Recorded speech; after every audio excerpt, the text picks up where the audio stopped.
Let's get the stream going. Hair. Stop fluttering about today. Hair. There we go, I'm definitely live at least, which is good. Let's jump right into more Dragon Age. Okay, time to find out what sort of level the stuff out here is. Have I come here too early? Am I about to get my ass kicked? Let's. More trained giants. Just what I was hoping never to see again. I don't know what you're on about, friend. I do not see a single trained giant around here. Okay, level 15. Okay, we're not doing another level 20 crit.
Nobody target me.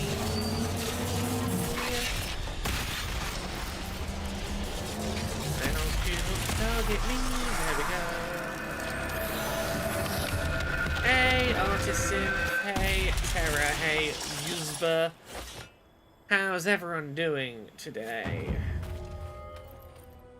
I am doing alright, other than being tired and not having get packed for Gamescom. I had busy work things come up today, and I'm like, oops, Sleepy Laura really ought to have packed for an international trip coming up by now, but it's gonna be fine, it's gonna be fine, it's gonna be fine. Where are we heading here? This is Rifts. Okay, we'll look at the closer stuff first. But I'm having a good day today, though. For a couple reasons. Big one of those. Found out I am a finalist for this year's Women in Game Awards Journalism Impact of the Year award, which is exciting. Gumba Master says, I'm doing swell. I saw a bunch of animals on my walk, including a cheeky little orange cat that first acted like it wanted to be pet, but then just walked past us. That's real cheeky. Sounds like a good cat regardless. Sounds like a cheeky but good cat. Trouble with dog spawn. Okay, I'm gonna have to come around the other side of this, aren't I think. Area. Yeah, we'll go around and see where we can go.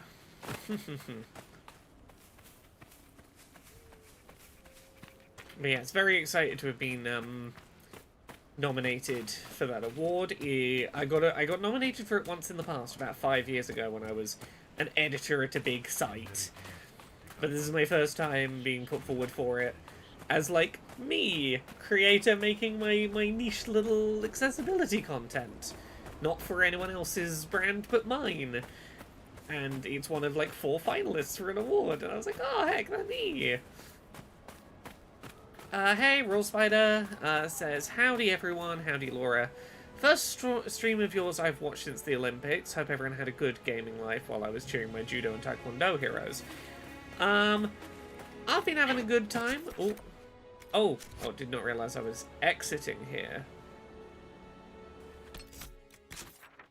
Do I enter from here, maybe? I've been enjoying. I'm not a big sports person, but I've been enjoying some of the stuff with the Olympics. But I've also been grumbling about the shit going on with the Paralympics TikTok account has been a whole thing that has been frustrating me, and I can dig into that if people are interested. But the short version is, hey, the Olympics TikTok is all like very serious aspirational content about like, look at the amazing sportsmanship of these amazing athletes. And the Paralympics TikTok is all like silly, goofy memes that all seem like they're kind of making fun of the Paralympians, set to like silly, goofy music with like silly little nonsense captions that act as if they're not, you know, incredibly talented athletes, or instead like goofy little guys. And it's fucking weird. It's been frustrating me.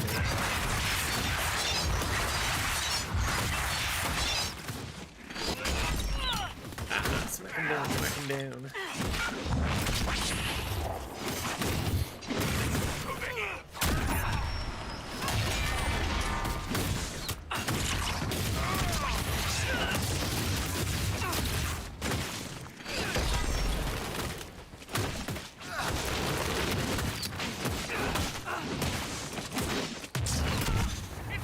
Royal Spider says, I saw that. Let me say that the blind judo Paralympic judocas from France and Belgium and of Team GB are none too pleased with that. Yeah, His efforts here failed, I wonder. Huh? Have you glitched out, enemy?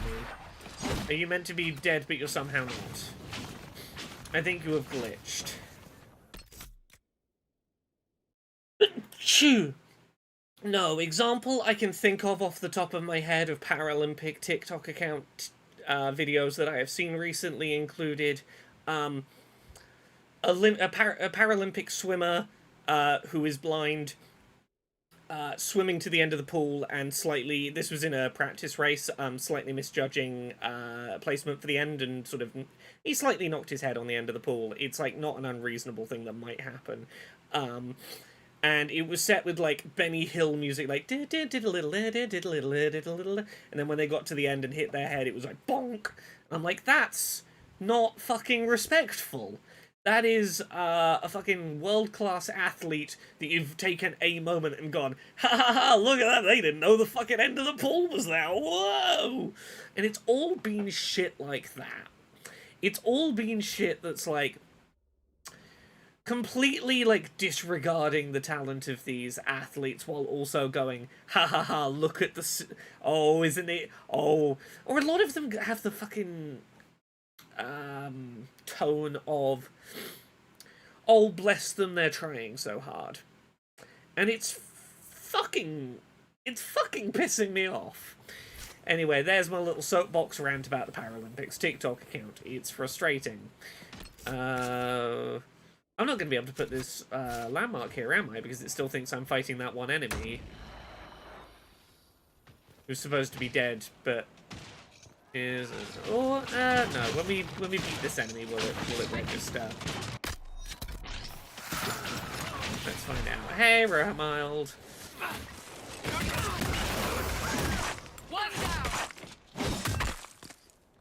Yeah, like, literally, I'm not exaggerating how frequent this is. Give me a second, I'm gonna scroll their TikTok and see how many TikToks it takes to see one that is fucking shit. I'm gonna guess it's the fucking first one I see. But let's find out. What are we... Oh. Let's find out of curiosity. Paralympics, official Paralympics account. Look at the first non-pinned TikTok. Actually, no. Well, okay. The pinned TikToks, the TikToks they decided should represent their account. I know one of the top 3 of them. I've seen it. It's fucking shit. It's a Paralympic cyclist who is blind, who is it's part of a relay, I think. So he's like got to find his bike to get onto it for like the next segment of relay, and they fucking the TikTok is called Beethoven, because he's trying to reach his bike, and it's slightly not where he expected it to be, and they've put Beethoven over it, because it looks like he's hitting the piano keys. He's always playing the piano, because he's looking for his bike. That's, like, the shit that they're, like, tagging at the top of their profile. But let's look at, like, not the ones they think are, like, bangers, but just generically, what's the last thing they fucking posted? It's captioned, wee! Why is that? Let's find out.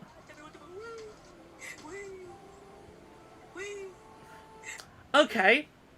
It's Paralympic wheelchair basketball, and any time that two of the competitors collide or one falls over, let me play you the goofy fun little sound effect they're playing every time. Let me turn this up a bit.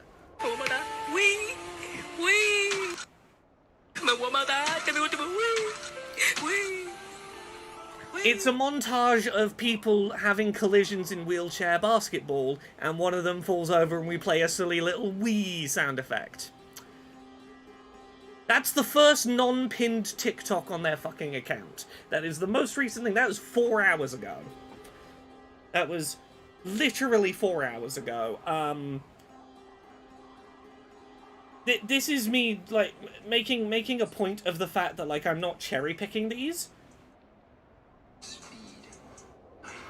Yeah, it's all just fucking... It's meme content, but it's, like, worse than that. It's fucking...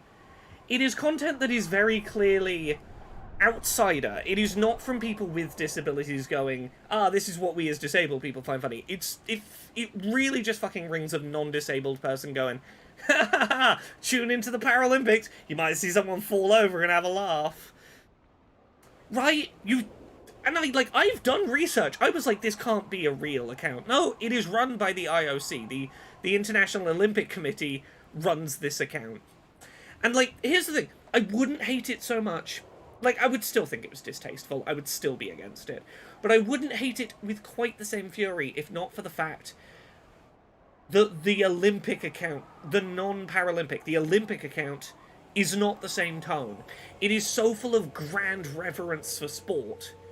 And it's so fucking obvious that this is not like, oh, this is a tone choice for the Olympic accounts that, like, you didn't think through would look bad, like, might come across as offensive with the Paralympics. It's like, no. Someone somewhere made a conscious choice that the Olympics and Paralympics would be promoted differently, and the Paralympics are going to be the silly, goofy one. Sorry, needed to get that fucking rant out. I think you can understand why, but... Oh, I can talk to you? Oh, is that why you didn't die? Okay. Still breathing. He's resilient, I'll give him that. What are you thinking, Inquisitor? Have some of the troops bring him in. I'll deal with him back at Skyhold.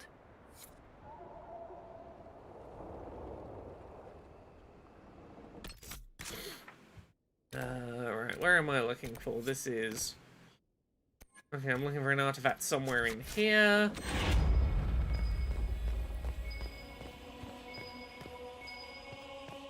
Oh.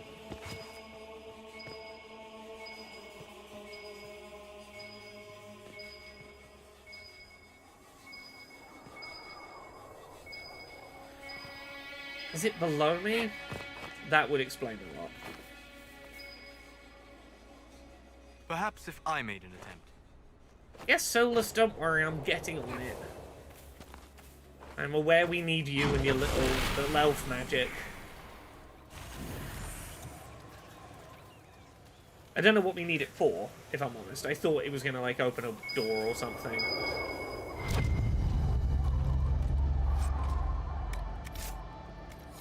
Vial of Archdemon blood. Would have liked to have been here for this.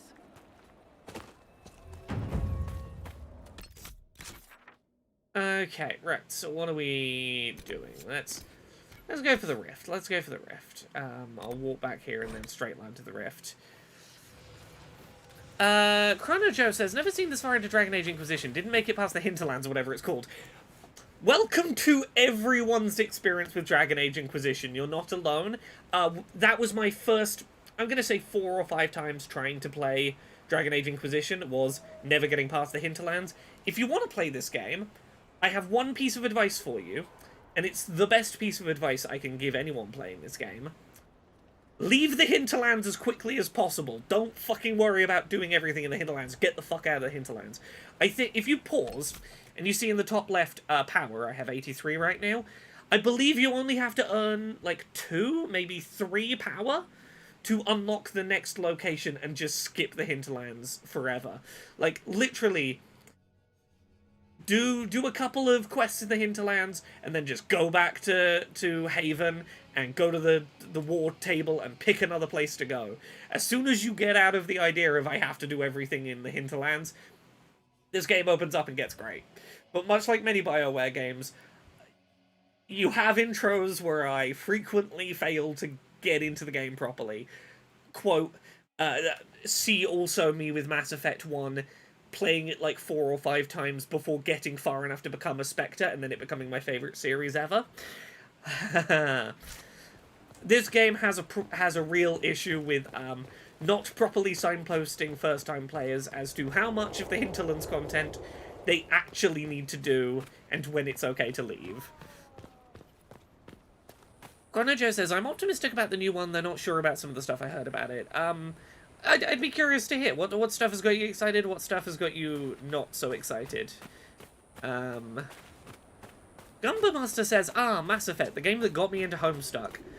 Look, I know I shouldn't ask. I know this is exactly what you want, Gumba Master, but I'm doing it. How did Mass Effect get you into Homestuck? I need that answer. Because as a big Mass Effect person, I now am trying to connect that dot myself.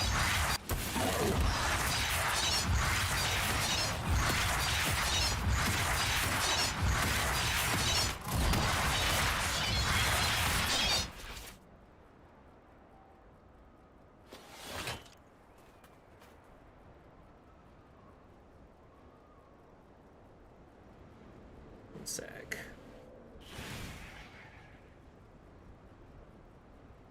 Tara says, Laura, has Comrade taught you nothing? Look, Tara. I know exactly what I'm doing. It's not like I'm asking that question not knowing that it's prompting Homestuck chat. I know. I wanted to get my friend to play Mass Effect, but he would only accept my Steam gift if I read Homestuck first and passed a test to prove I didn't just skim it. I mean, look, of the two of you, I think one of you put a much heavier workload on the other. That's like saying, you know, I will eat this sandwich if you eat a 52-course meal in one sitting. It's like it's a pretty uneven amount of time investment. 24 hours later, I'd finished through the archives. I mean, that is impressive. That is impressive.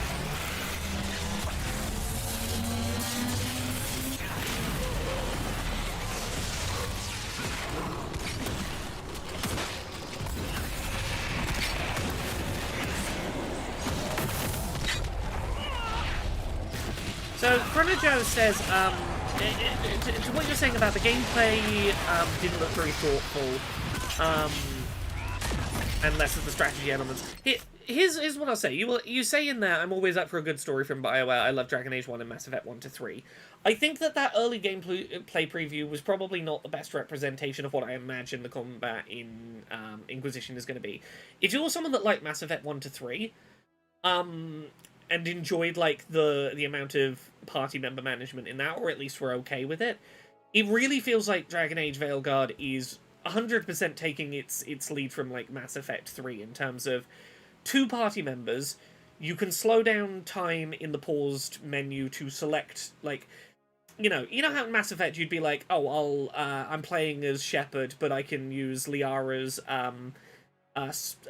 psionic blasts, or I can command Rex to do a big explosion or whatever, and they'll combo, and I can do that from my little paused menu, even though I'm only playing as one character. That seems like what this thing is going to be, is you equip a handful of abilities to each of your other party members. You can still go, I've got this character doing ice and this character doing fire, and I can command them to do that at will on a specific enemy to do the combo I want. Like, I understand the people who are like, I want the full strategy management stuff, and I get being disappointed there, but also as someone that like I like the Mass Effect combat system, I look at what they've shown of Veil Guards and I go, I think this is gonna be. I think there's going to be a reasonable amount here, and I think it probably would have been to their benefit to maybe put out a clip of combat that's like, hey, this is a completely unstory-related fight, like 3 hours into the game and you've got some abilities to play with, to like see where it's going. Tibbs and Bits says, well, I prefer Baldur's Gate 3's style turn-based tactical combat. I'm glad that BioWare seems to find it fit to lane with the combat. I think that's the thing, is BioWare for a long time has had an identity crisis of what it wants its combat to be. Only the hardiest creatures survive in this I land. think there is probably something to be said for going, let's pick a combat thing that has worked for us and just kind of lean into it.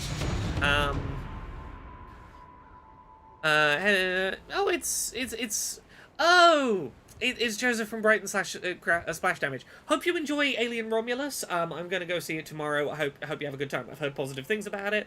Have a good evening. Right. Raw Spider says, do we know if Veilguard will happen after the other Dragon Age games, or will it take place somewhere in between?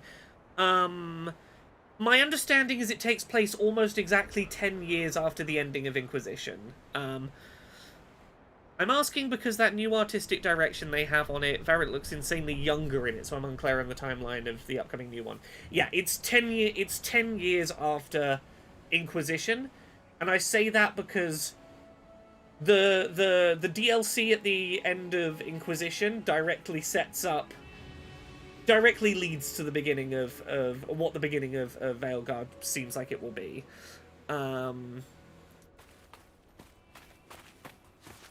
Alright, where was I heading? I was heading to... Oh, we were heading to finally do Cassandra's quest. That's what we were doing. I'll say this. I'm feeling positive about I'm feeling positive about a BioWare single-player RPG in a way that, like... It's been a while since I felt confident in a BioWare RPG, and I can't blame anyone who is skeptical until the day of release, but also I've loved a high enough percentage of BioWare's stuff. I'm willing to take the chance. Gumba Master, I've seen a lot of people having concerns about how absent Varric has been from a lot of trailers since that gameplay reveal. I don't blame anyone for being concerned about that. It sure. Look, maybe they're like doing a fake out, but there sure hasn't been a lot of Varric around. Oh, I really need to not step on that thing. Okay.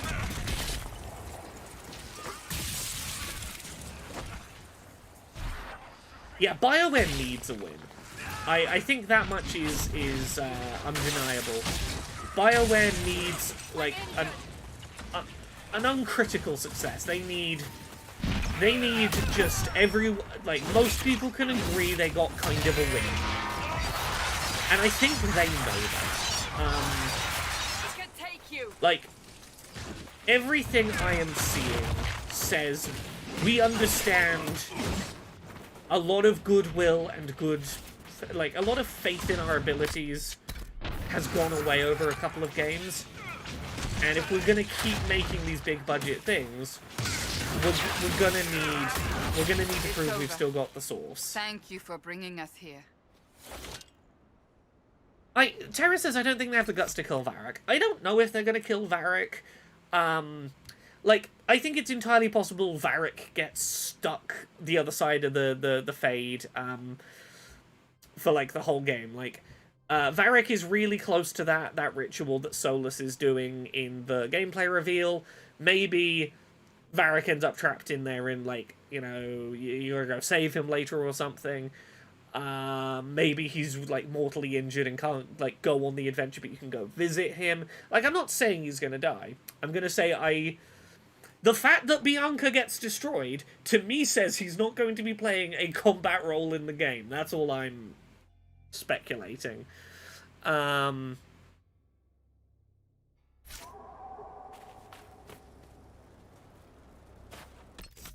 that your... Oh, yeah, that's your thing done, Cassandra. We did your thing. Cool. And then this last one is a landmark. Yeah, Harding has a lot of overlap, and I can see why they wouldn't want, from a gameplay perspective, both Varric and Harding necessarily, but also, narrative-wise, it'd be great to have Varric and Harding as playables. I honestly think it would be kind of great if he got damsel in distress. I'd be very up for him being at the top of a tall tower we have to rescue him from. You know...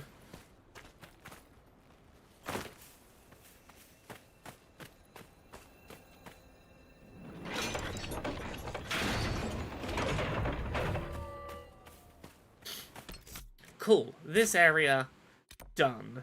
For the most part, for the minute. Frederick's livelihood. We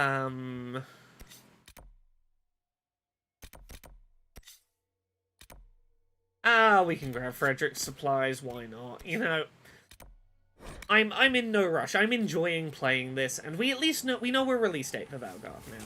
We know that I have 76 days to stream this, which is, what, a little... I'm gonna say 2.5 months. That's gonna be, like, 10 weeks of, like, 3 streams. That's, like, 30 streams. I've got, like, 30 streams to play through this. I think that's plenty of time. I can afford to take my time and amble about doing little collectathon quests as and when I feel like it, you know?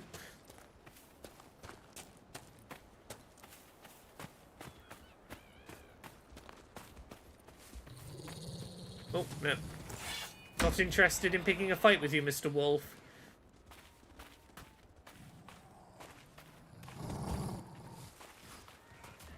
Rule Spider, I also agree it would be great to be able to smooch a romanceable dwarf lady. Much like I would love if Dragon Age, if Mass Effect would let me smooch a Krogan lady, or any kind of non-humanoid species. Like, give me the jellyfish people, give me the autistic aliens that talk, that say their tone tags out loud. Like, give me any of those species as a romanceable option in Mass Effect, and I'll give you praise. Rahabald says, will you play it if the strike is going on during release, or wait for them to reach an agreement? So, in terms of the Screen Actors Guild, the SAG-AFTRA strike, currently, and unless I will keep an eye open, and if this changes, that'll be the case. But right now, SAG-AFTRA's advice for streamers is we are not asking you not to stream struck games, just talk about the fact there's a strike going on. You can see in the title of the stream, I have 2 different hashtags, both of which are ones that SAG-AFTRA has said, hey, if you are streaming stuff and want to support the strikes, pop these in your title, that would be great. I have the support little GIF in the bottom left. I'm frequently talking about the strikes on stream. I am in compliance with SAG-AFTRA's requests in that regard. They're not asking, like, players who don't do content creation for a job, they're not asking them to boycott playing. They're like, hey, still buy and play games you want to play. Podcasters, they're currently not asking for podcasters not to review, talk about games in any way. They're just like, hey, if you bring these games up, remind people the strike's going on. So in regards to, like, personal playtime, stream playtime, and podcast playtime, right now, SAG-AFTRA's not asking me to boycott. It's not even a case of, like, oh, it would be great if you boycotted, but we're not going to be angry if you don't. It's like, no, they're just not asking for that. That's not where they're asking people to put that energy, which I think, I'm taking them at their word that is correct. Beyond that, I don't know. There are some questions regarding... and I want to be clear, I'm not saying I'm talking about Dragon Age here, but between now and the end of the year, there are going to be some games that I have some work obligations with that SAG-AFTRA have still not clarified to me in response to my email whether or not certain kinds of work with regards to certain games is strike compliant. And if I don't hear anything back from anyone at SAG, I'm just going to have to make a judgment call on those things when they come up. But I will be doing everything in my power to support the strike and to be in solidarity with the strike. Regardless of which video games are coming out, I will continue to keep an eye on the strike FAQs and make sure that anything I am doing is in accordance with the strike. I hope that is a sufficiently nuanced answer. It's a big, complicated topic, and I'm doing my best to do it justice. Where am I even heading? I'm trying to get up there.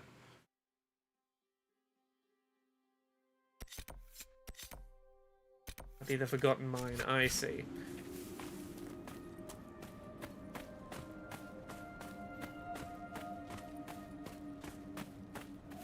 Let's go.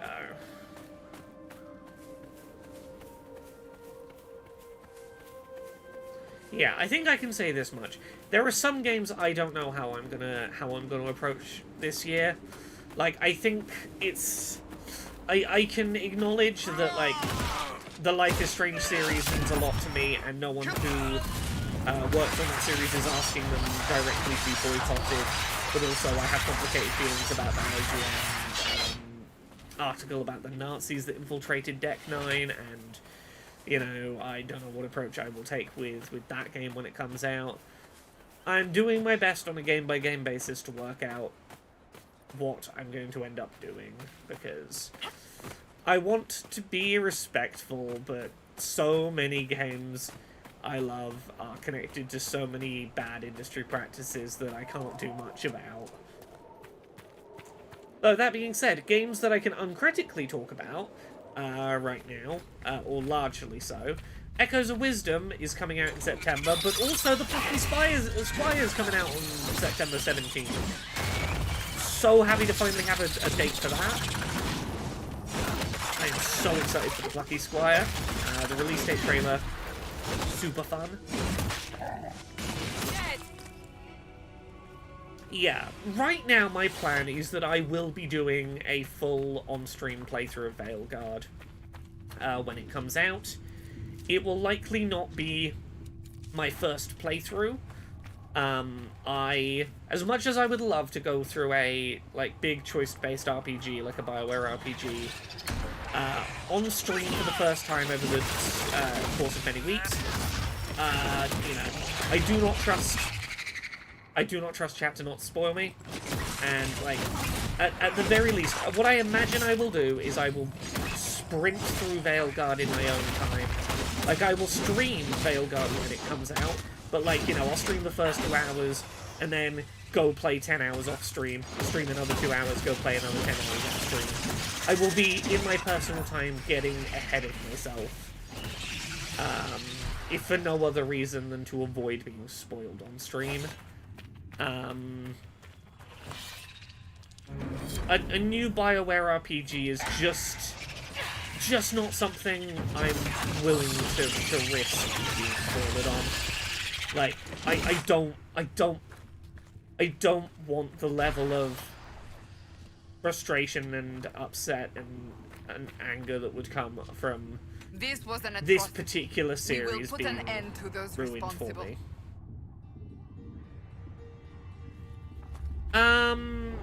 Zelda's like 2 weeks after the Plucky Squire, isn't it? I think it's like the 20-something, like the 20-somethingth of, let's see.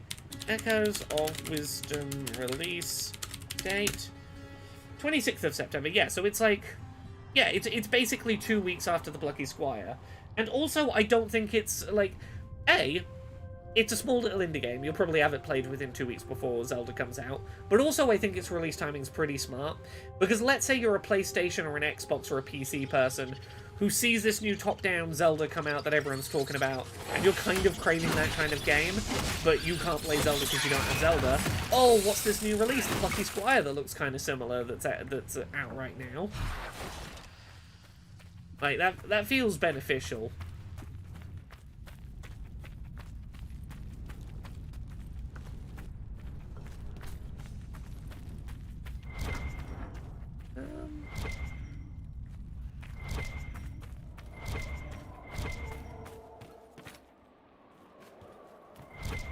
What is there in this cave I'm still looking for? I'm looking for research supplies.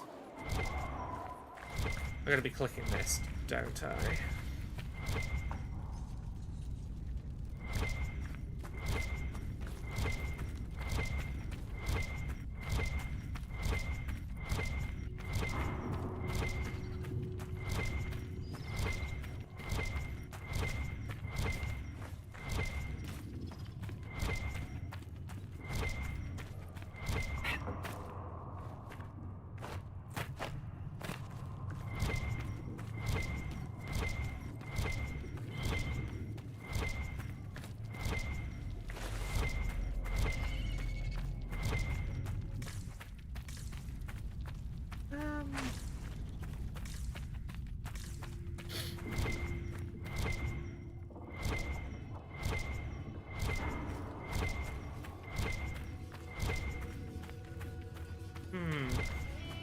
Are these things I'm looking for in here?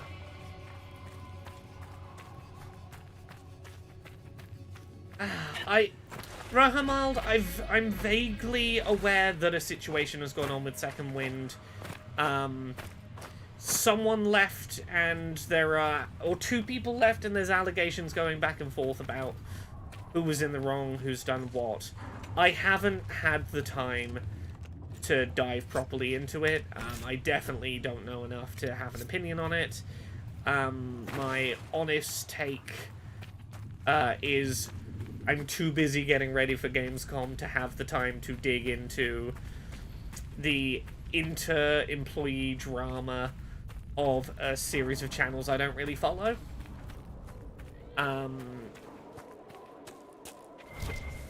Apologies that I don't have much to contribute, but, yeah.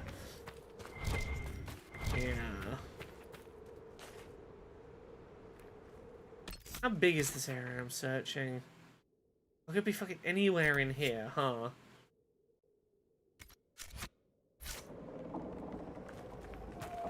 A raider's active down there?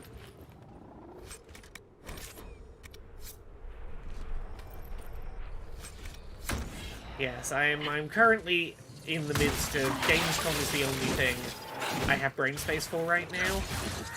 I have 10 appointments booked for freelance articles, plus a bunch of appointments just for my own coverage. So even just counting the stuff that like I'm doing as a freelancer, I have 10 freelance articles to write, to go to the appointments, play the games, and write up in 3 days.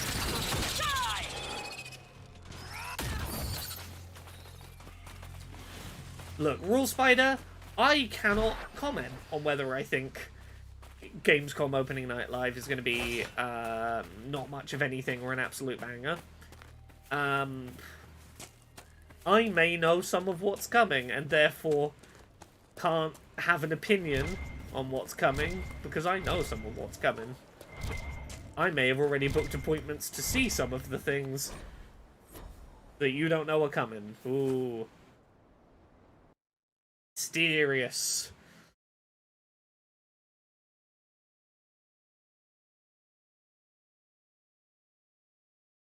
Ah, fucking, I'm not sticking around here. I'm going to find more places to do more quests. You know what I want to do? I want to go back to the Hinterlands and fight that dragon. I don't think there's anything actually important for me to be doing in the Hinterlands right now, but I want to fight that dragon.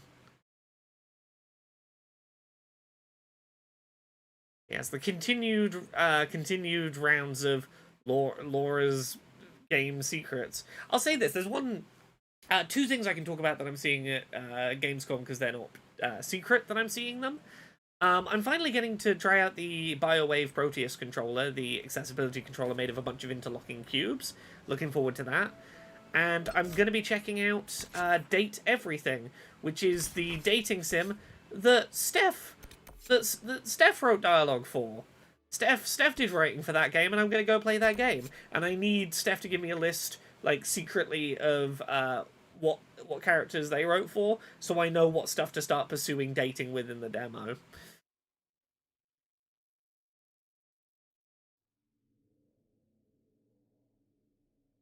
Alright, where am I going? Yeah, I'm going,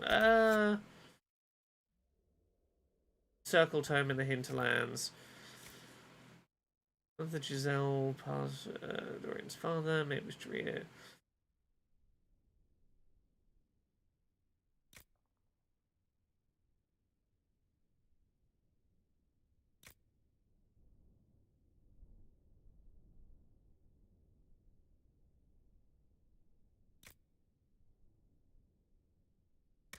Okay, we got a bunch of stuff to do here, but I'm gonna start with fight that dragon. Dragon is up this way, I think.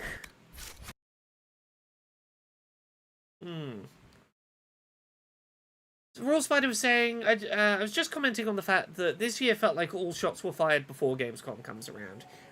I mean, I think that's a reasonable thing to say. I'll say this. There's stuff I fully expected would be Gamescom announcements that weren't. Like, we got that release date reveal trailer yesterday for Veilguard.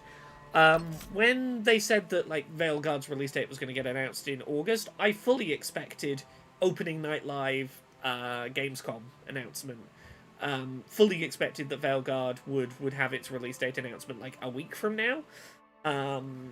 From what I can tell, Veilguard's not going to be at Gamescom, either hands off for press or in the public area, which again, I expected at the very least the hands off press demo to be shown to European media at Gamescom. There's a lot of stuff I thought was going to be Gamescom shoo-ins that doesn't seem to be. From what I can tell, Life is Strange Double Exposure is an example of one that, like, that's out in, like, 6 weeks. I thought it would be, like, I imagined first 10 minutes of that, like, a 10-minute slice of that game seems like a real shoo-in, easy yes for Gamescom.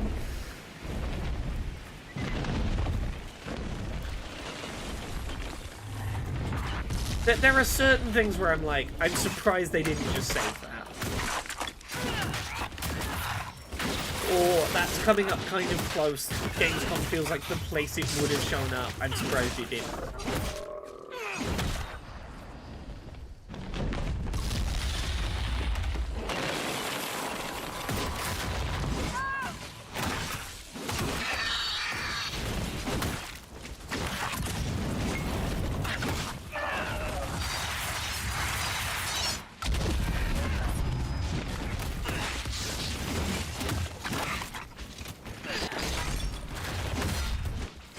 I'm still waiting to see what the you find out the night before that it's going to be playable tomorrow at Gamescom titles are going to be this year. Off the top of my head, ones I remember from the past were like Devil May Cry 5 got its first demo at Gamescom. Whatever year I went there to Kotaku, I'm going to say like 7-8 years ago. But that was one where it was like, they did a trailer at opening night live, and the trailer ended with demo playable tomorrow on the show floor. It was like, oh shit. That was my, I gotta sprint over and go play that. What are they doing here?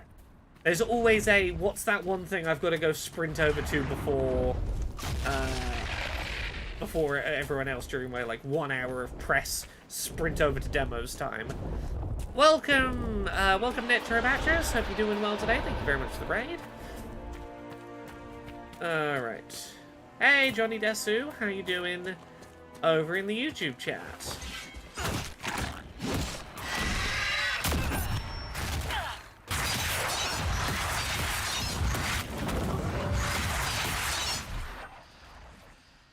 Okay, time to find out if level 16 is enough for me to kick this thing's ass. It should be.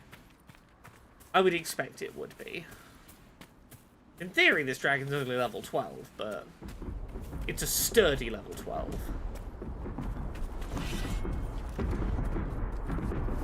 I just want to take one of you fuckers down. Hello!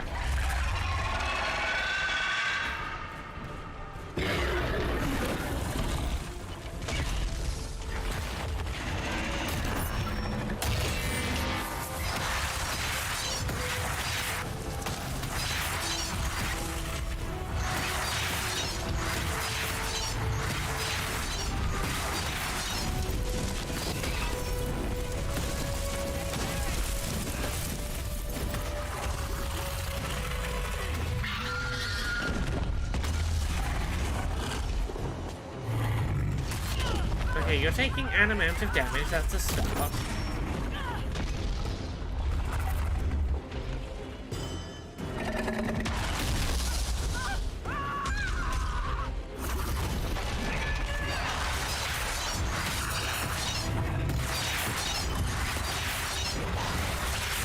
Okay.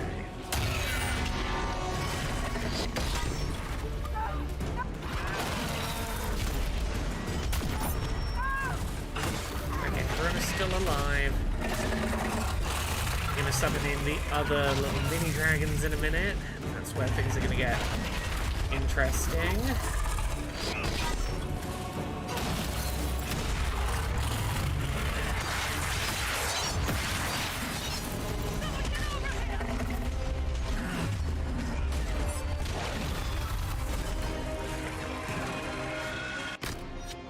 Okay, I've got most of the shields left, that's good. Most of the potions. Shield back up a little. I'm going to take one drink as I'm trying to draw aggro. Oh, I should have done this with Iron Ball rather than Cassandra in the party, but oh well. I'm going to stand myself such that I'm hitting multiple limbs at once. This attack.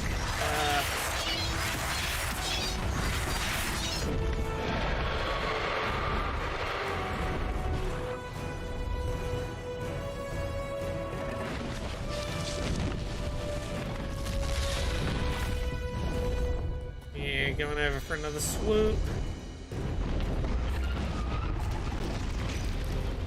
Okay, if I can get underneath where you are, I should be fairly safe there. And then when you summon in your little aggros... Is that now or is that later you do that? Okay, I guess it's later. Fine. You're gonna have to come down here if you want to hit some of us. There we go. You're off your little perch.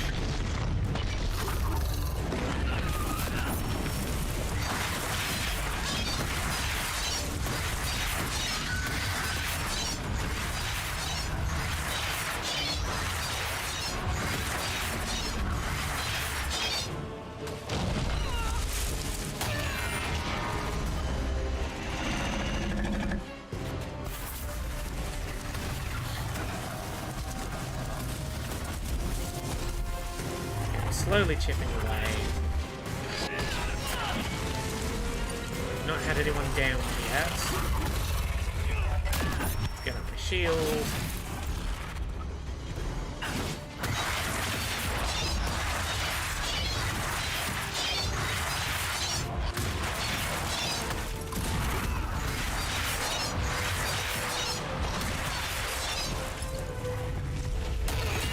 Oh, I have this set off. Forget about. Ha! Terra, these fights do tend to drag on. Haha. Well done. I approve.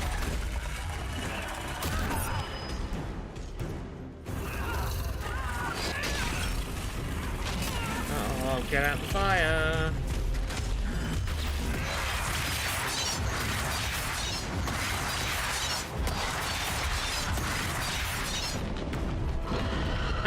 Magnus Mikey Carlson, I'm not sure. Can you remind me what your question was? Apologies if I missed it the first time around. Okay, you're not roosting there for now. I'd understand. Oh.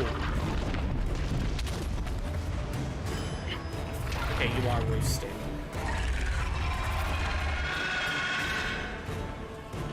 This way you summon the other little dragons?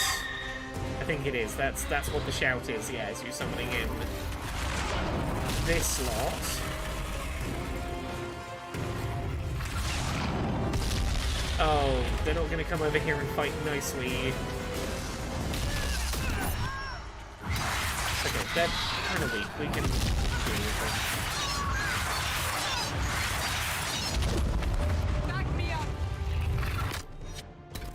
Okay, healing resources are already getting a little low.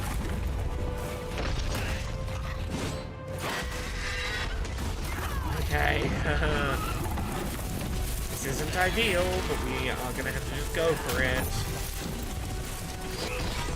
We're like halfway there, but we're down to a quarter of our potions.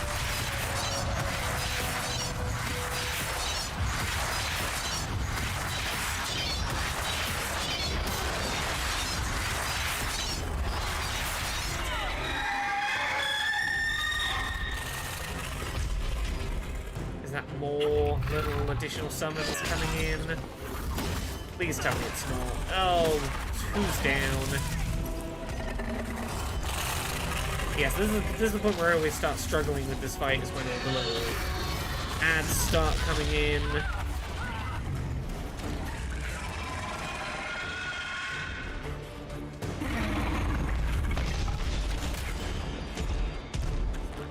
Yes, and then the little ads start pushing me away so I can't do my revive. Okay, fine. So, I'll get Solus up.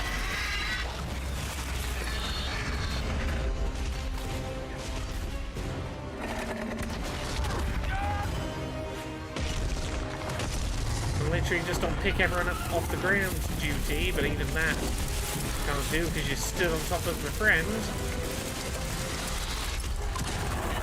My friend is on fire, making them hard to... Oh, I'm stunned while in the fire. Love that for me.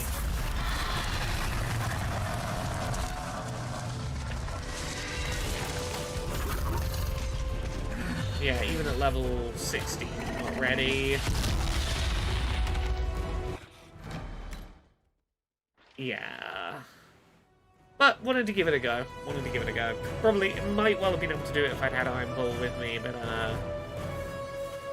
okay, are we gonna go do Dorian quests? Let's go do Dorian quests. Wrong way. Is there a bit of the Cassandra quest to do here? Still. Let me zoom in. Okay, yeah, then that's near a warp point. We'll go do Cassandra's, then we'll get Dorian, and we'll go do a Dorian quest.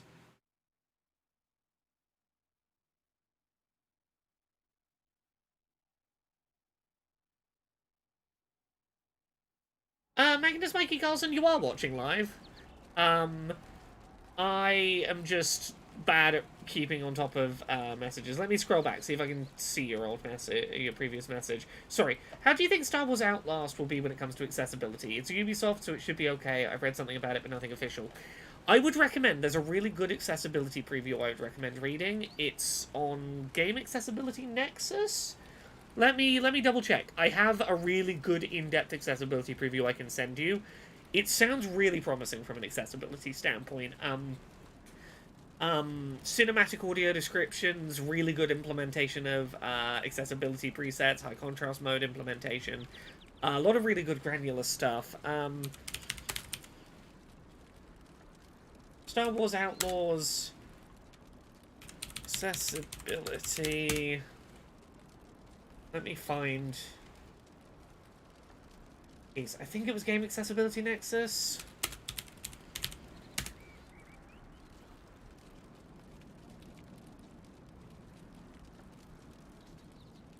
Actually, I can find it because I know we talked about it on Control Alt Access. I will find it in the description there. Give me just a minute, so it'll be on. It was on this video subtitles.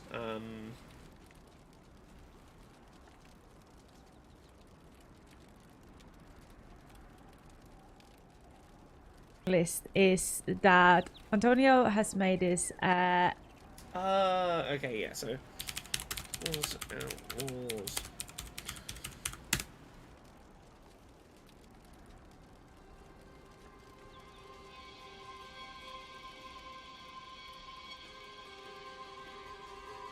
Is it? Give me a sec. Sorry about struggling to find this link now that I I'm trying to actively do it. Come on. Okay, it's going to be in the show notes here. Oh, yeah, Game Accessibility Nexus. There it is. Let me pop it in the chat in just a sec.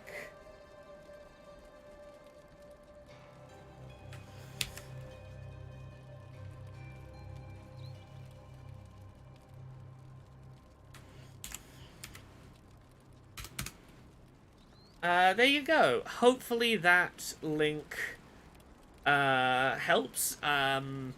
It sounds really promising. Like, here's where I would say, I've not had a chance to go hands-on with this accessibility stuff yet, but if it pans out how it sounds like it might, it could end up being the new go-to example I point to for, like, a game that gets the highest number of things correct in one go in a AAA game in terms of accessibility. Like, up until now, it's largely been The Last of Us Part 2, or Part 2 Remake, or God of War Ragnarok that tend to be my like go-to things I point at. This could replace those, potentially. It seems like it's probably going to be a big deal when it comes to accessibility. Yeah, there we go.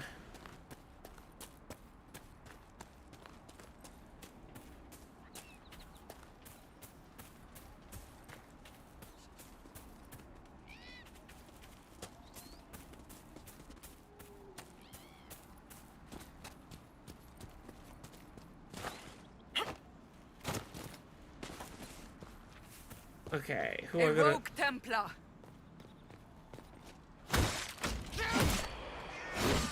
Oh, you're a really low-level dude to kill Cassandra. Haha, nice. It's over. Thank you for bringing us here.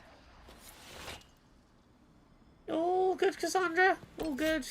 Cool. Right, in that case, let's start doing some quests for everyone's favorite game age.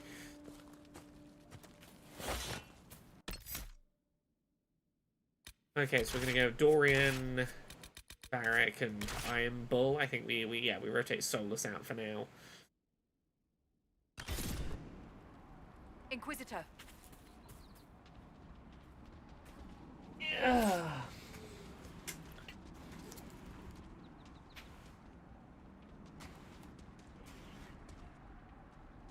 Gotta put my phone on charge. Gotta put my phone on charge. Give me a sec.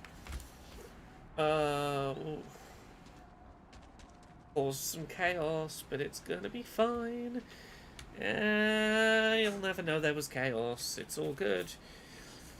Dorian, I've probably not put any fucking levels into you, have I? 17 points to spend. Necromancer's fun.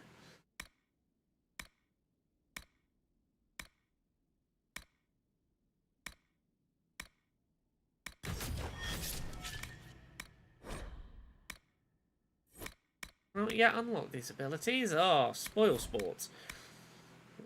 Right, so let's give you a bit of lightning. I always love having a bit of lightning. On a spellcaster. Make sure you got a little bit of a bunch of those elements. Make sure you have a little bit of fire to your name. A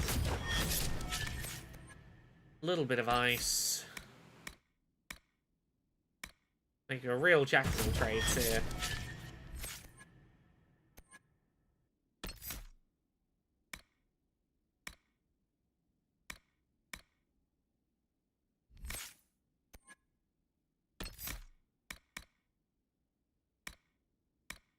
Strengthen some of these up.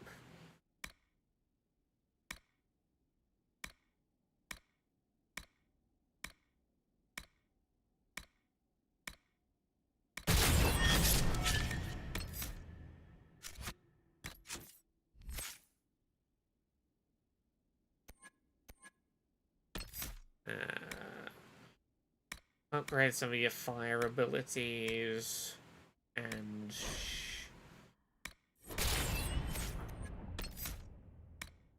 upgrade that. There we go. Right, so what are we doing for you first, Dorian? What do we got for you? There's something down here.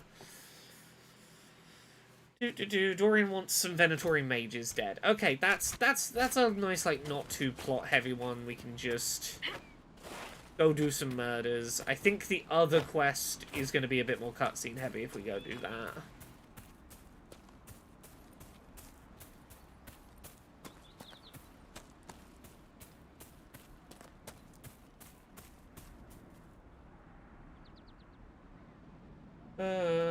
Keeping on top of my notifications. There we go.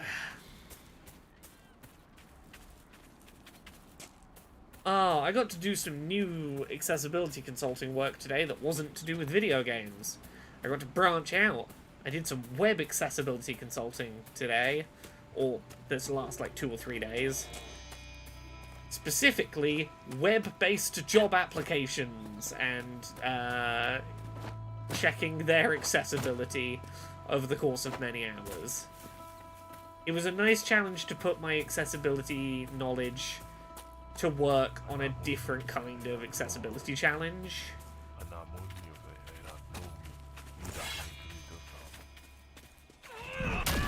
Oh, Bear, we did not invite you to the party.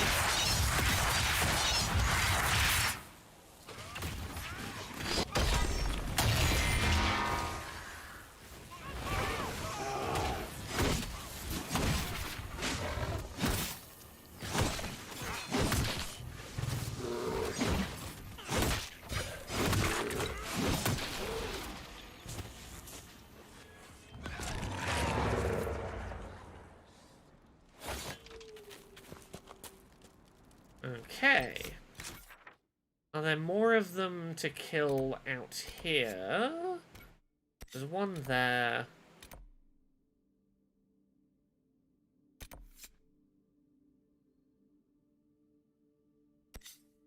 The other Venatori in a different location, maybe. Yeah, look, Big Bear, you were collateral damage. I didn't want to hurt you, but you did just sort of walk into the middle of a fight and go, "Hello, I'm here. Do you want to fight me?" The answer was no, but we were there at that point.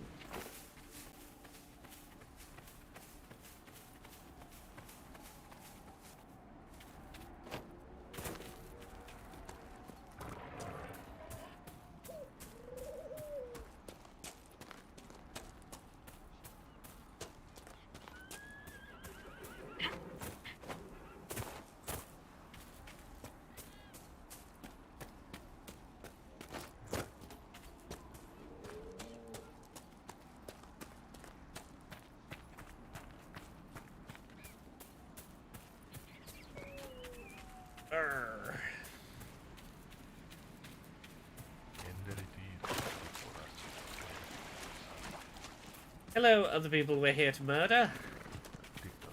Dead Ram Grove? Well, I'm not intending to kill the ram, but if it doesn't get out of the way...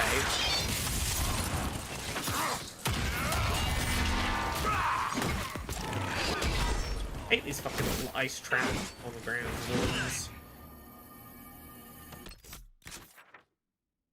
Yeah, it really does look like the last one of these is just somewhere else. Okay. Come on, Dorian, let's go do plot. Or when we're not in combat.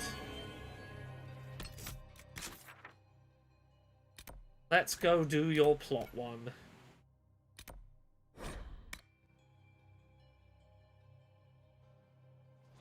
Okay, so let's read that quest description again.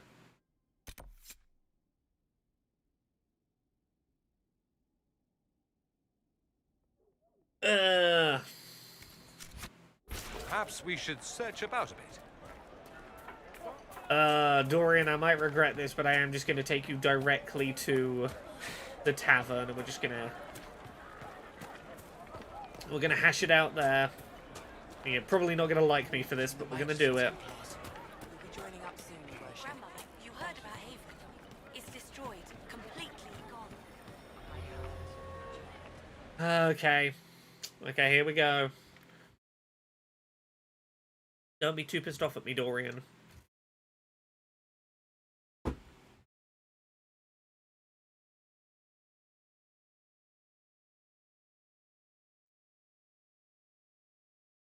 Cutscene. Here we go. Hey,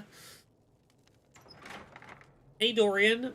You know this is the first time I've, like, taken you on a mission. Is this normal, or...? Dorian. Father? You knew about this? Is that why you brought me here? Oh, Simba! SAG-AFTRA reached a deal? Okay, I just want to check. Are you talking about the video game voice actors for SAG-AFTRA who are currently striking have come to a deal? Or are you talking about unrelated, a different portion of SAG-AFTRA has made some kind of agreement with some AI company that is an unrelated story? Yeah, no, that is... That is not the AI the voice actor strike is over. That is not an end to the voice actor strike. That is a completely... let me have a look. I'm going to check SAG-AFTRA's social media, because if anything has happened, it would be noted there.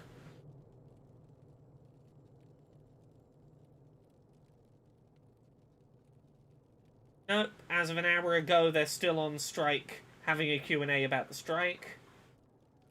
Okay.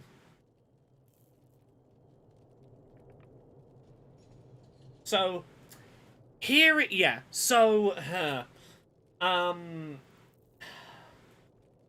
this is a whole fucking thing. Yeah, sorry, I want to do research, hello, Echo. I want to do research before I commit to saying exactly what this is, because I looked at it earlier and I have an understanding, but I want to make sure I'm correct.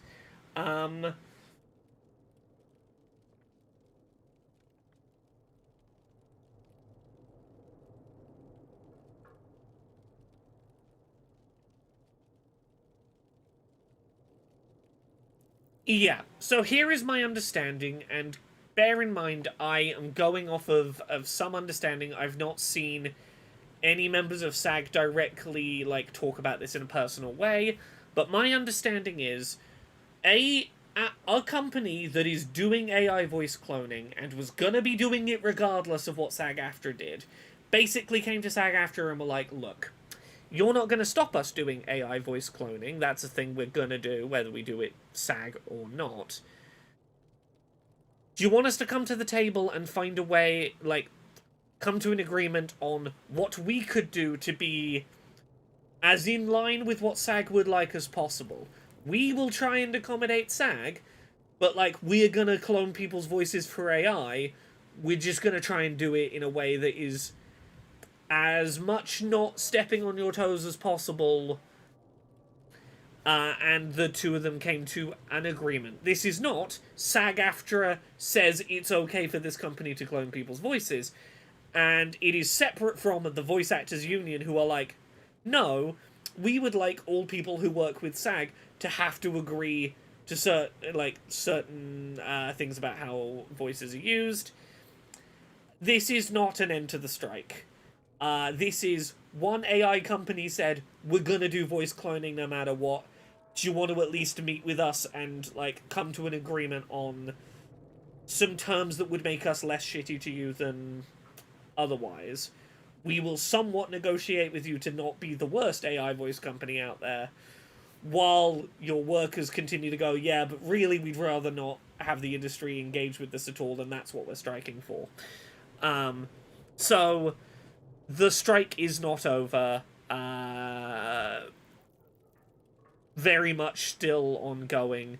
The striking workers are striking to make it so that, like, right now, what has been agreed is, if you choose to work with this AI voice company, they will not do these shitty things. Cool. Doesn't change the fact that what they're fighting for is companies will not force us to do AI stuff if we don't want to. So yeah, there we go. Anyway, let's get back to this emotional Dorian scene.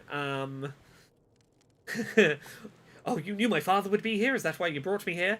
I'm trying to help. I like drama. And I was deceived. I was not deceived. Nimba says, I also heard people saying now it's time to go on strike against SAG-AFTRA. Yeah. SAG-AFTRA's organisers do not seem to be in line with what the union members want.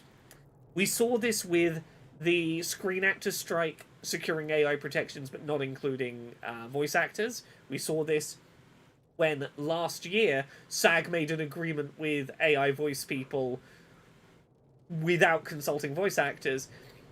We're seeing it rile up again. SAG-AFTRA keeps trying to go, well, we'll talk to the AI people and make them be as nice as we can make them be, while the union members are going, no, you're undermining us. We're trying to fight for no voice AI. But anyway. I'm trying to help. I'm only trying to help. Help? Is that what you call this? She didn't know I would be here, Dorian. I apologize for the deception, Inquisitor. I never intended for you to be involved. Of course not. Magister Parvus couldn't come to Skyhold and be seen with the dread Inquisitor. What would people think? I'll be honest, I didn't say I'd been deceived because I couldn't remember if I knew he would be here or not. Warm family reunion? I sort of had the impression family would be here. I thought it was going to be the mum here. I knew some member of the family was going to be here when I took him in, and I knew he was going to be pissed off, so it didn't feel fair to say I'd been deceived. But if I genuinely wasn't supposed to, maybe I just remember from past playthroughs, if I genuinely wasn't meant to know he was here, I could have said I was deceived.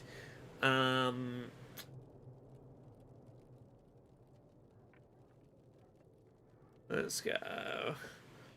You were told it was a family retainer. Oh, so it was going to be someone on behalf of the family. I knew it was going to be a member of the family, but that might just be because I played this before. You went through all of this to get Dorian here. Talk to him. Yes, Father. Talk to me. Let me hear how mystified you are by my anger. Dorian, there's no need to. I prefer the company of men. My father disapproves. That gets to the heart of it, huh?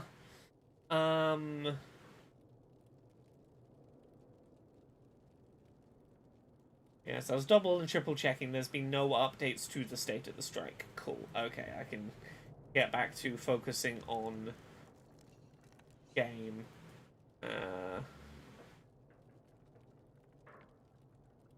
Wait, there we go.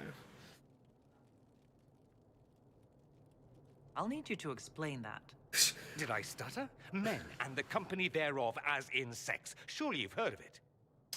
Can I just say, look, I hate who my character is for asking that, because it implies I'm playing a very heterosexual Inquisitor.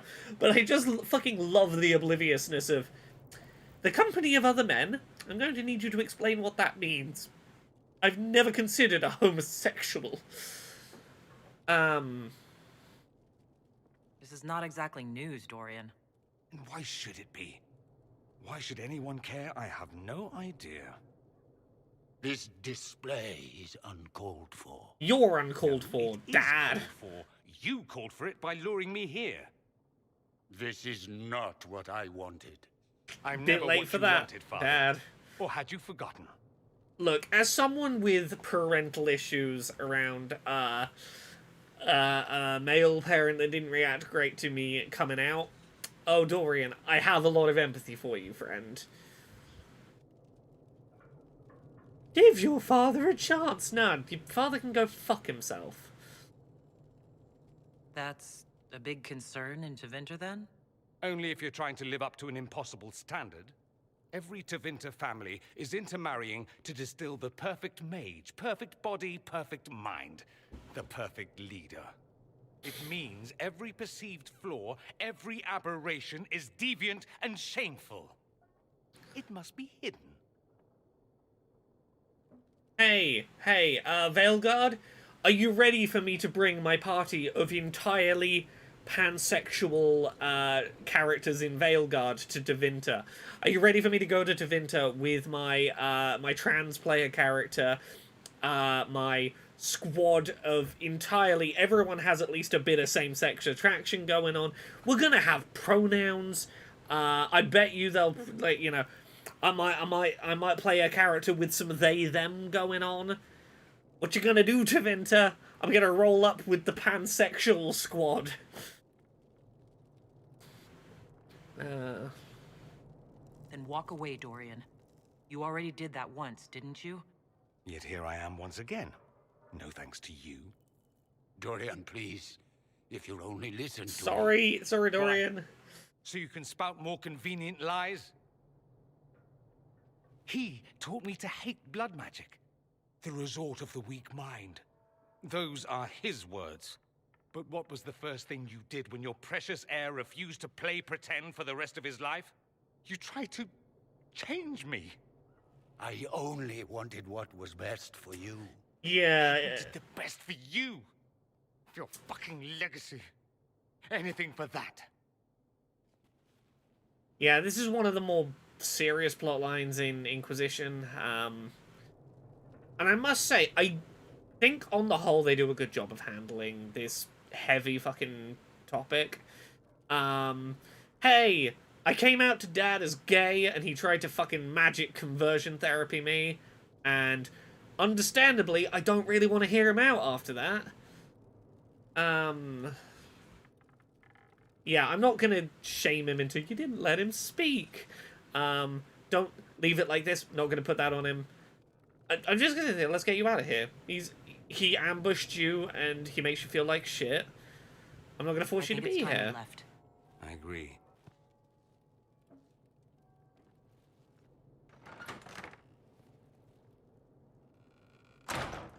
Yeah, Echo says, the way Dorian says change breaks my goddamn heart every time. Right?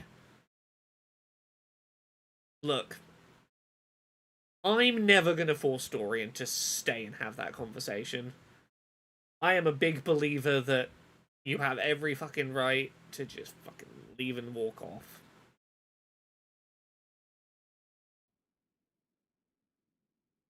Like, I want to be the support that he needs in that moment. I don't want to be another person telling him he has an obligation. He's a good man, my father. Deep down, to fight through this. he taught me principle is important. He cares for me in his way, but he won't ever change. I can't forgive him for what he did. I won't. You don't have to forgive him, but you might have to hear what he has to say and do something not for him but for the good of the other people who need it done, while wishing it was anyone but him. Are you all right? No, not really. I like that he says he's not okay. You I could have like told that me. he's honest with that Taking me out answer. there without a word, even if you didn't know it would be him. Why didn't you let me decide? I should have. I'm sorry. As am I. That you had to witness any of it. Maker knows what you must think of me now, after that whole display. Look, I think the correct thing to do would have been to show him the letter, but I do think that getting to see that conversation with his father is the more interesting thing to get to see in terms of playthrough. Can I just say, fucking hate that this option is here. Oh, you led me on. It's one of those options that I would just have deleted from the game. Had I had any say in it, I'd have said, just don't have that option. There's a couple of options like this in Inquisition that I just wish the game did not give the opportunity, the player the opportunity to do. Echo says anyone who chooses you led me on in this section needs to drink piss. Exactly. We'll get there eventually, but Creme, there's a similar option with Creme that requires you to be shitty and transphobic to like get to get some information out of Creme, and I'm like, I would just fucking delete it. Rule Spider, I know you can still have the conversation after showing him the letter, but it's slightly different, and I like the version that happens there. Yeah, you can still go, but it's not quite the same conversation, and I like the version of the conversation you get if you just go straight there. But yes, because here's the thing, when I talk about like why I kind of wish an option like You Led Me On didn't exist in Inquisition, I want to talk about it in the context of a game that I do think does a really good job of letting you be a shitty little fascist, but for a purpose, and that game is Disco Elysium. I read a fascinating article a couple of years ago about someone who tried to play Disco Elysium, making every fascist choice possible, every right-wing shitty choice possible. And the thing is that game will let you do it, but the further you get in, the more fucking unplayable the game becomes. The more characters will just not engage with you, will not do really important things you need them to do, and the game grinds to a halt as every NPC that should be important to you turns around and goes, you are a fucking monster. Your, like, partner that you're supposed to be doing this adventure with will stop and go, you are a racist piece of shit, and I'm gonna make you feel bad about how fucking shitty you've been. In a context like that, I'm like, fine, give player the option to be a shitty person if you're going to really fucking needle them over it. In a game like this, where there's, like, I could have my Inquisitor say, you led me on. I could have them ask really transphobic, invasive questions at Krem. There's never gonna be, like, an actual comeuppance for the player for doing that. And as such, I'm kind of the opinion, just fucking don't encourage it. Just delete that option. It doesn't need to be there. The only person who would choose this option is, like, it's not a thing I would want to encourage in the player base. Rohamad says, "What you led me on? What does that mean romantically?" Yeah, I flirted with Dorian earlier in this playthrough. A, just kind of playfully because he's fun to flirt at, but B, also because my character canonically doesn't know that he's not interested yet, and I like doing the flirting because of the weight it gives the hey, I'm gay.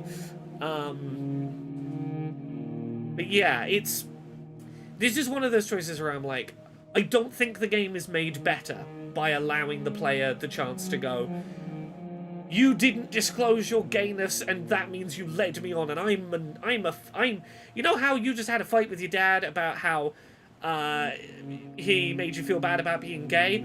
Well, I'm upset that you're gay.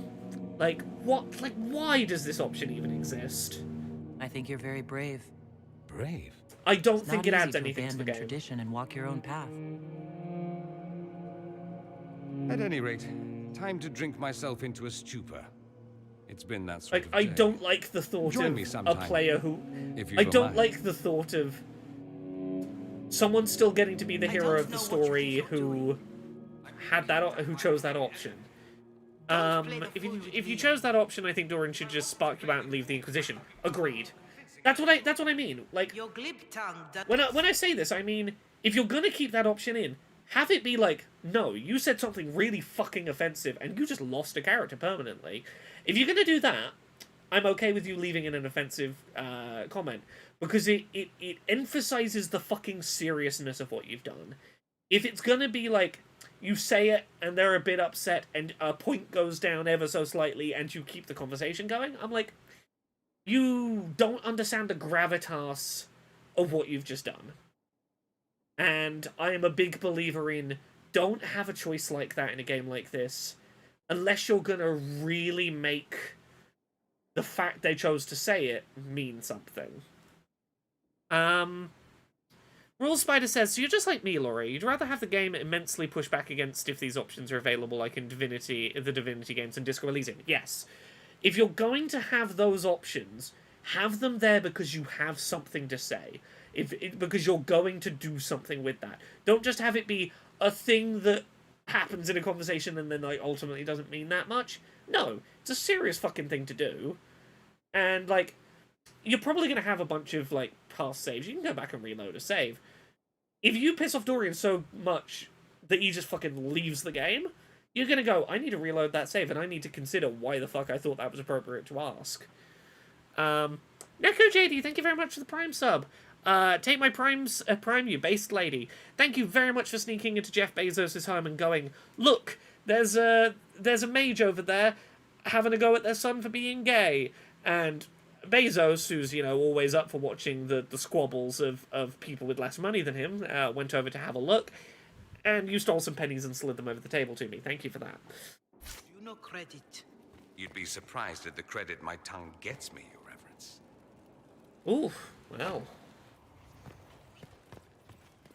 While we're here, Solus, you got any more? My friend. No, okay.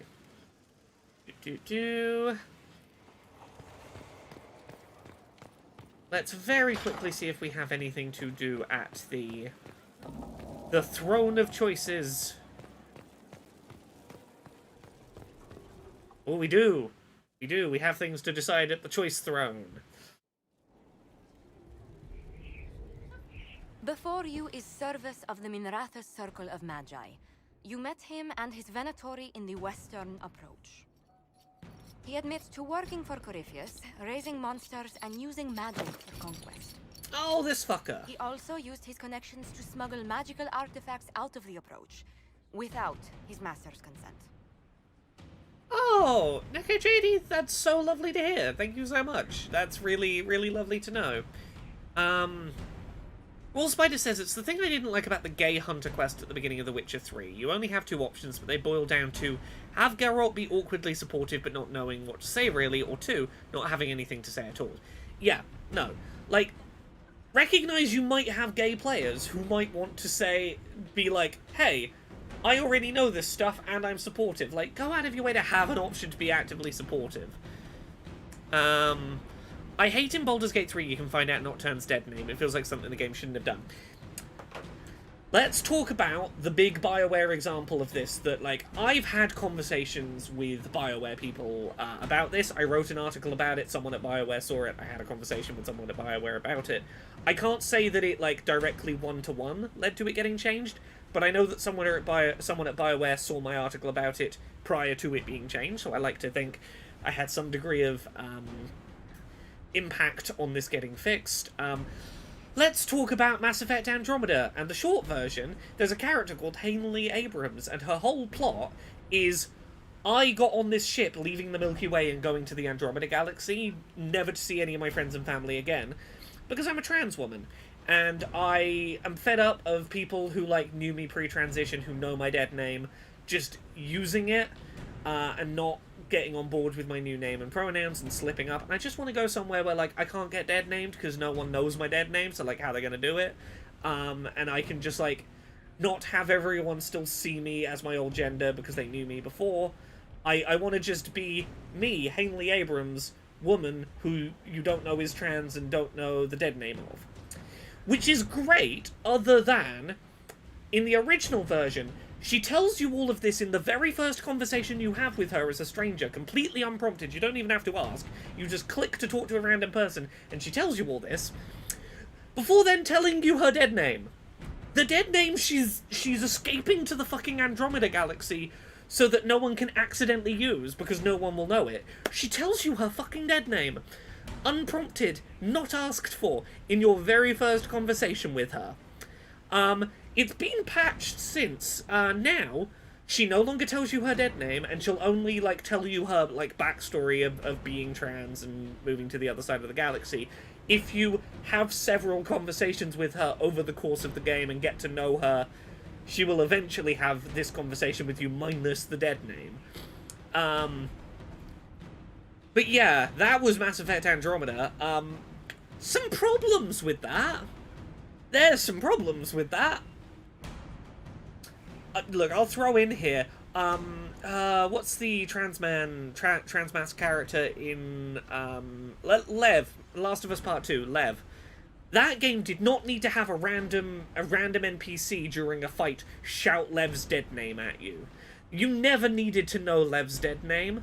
There was no need for a random combat shout to tell you Lev's dead name. Yeah, Rohamald says, every option a developer puts into a game is encouragement for that player to do it, unless you're heavily punished for doing so. Yeah, it's... yeah. Anyway,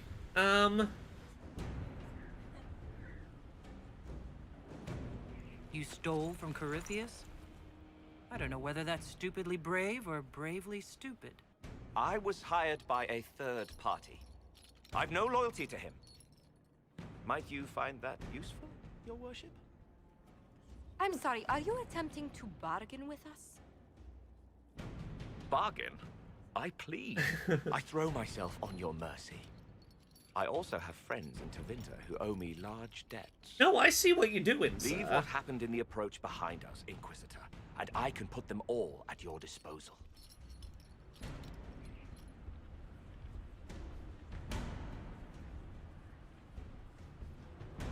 Someone who can smuggle magical artifacts to Tevinter and back shouldn't be wasted on court diplomacy. Bring those artifacts back to the Inquisition. Procure something really useful and we might loosen the shackles. Your worship knows value when she sees it. I won't disappoint. Yeah, Cassandra was never going to approve. Sarah disapproves. Cole disapproves. Yeah, none of the people I give a shit about disapprove. It's fine. I don't give a shit about anyone who disapproves with that.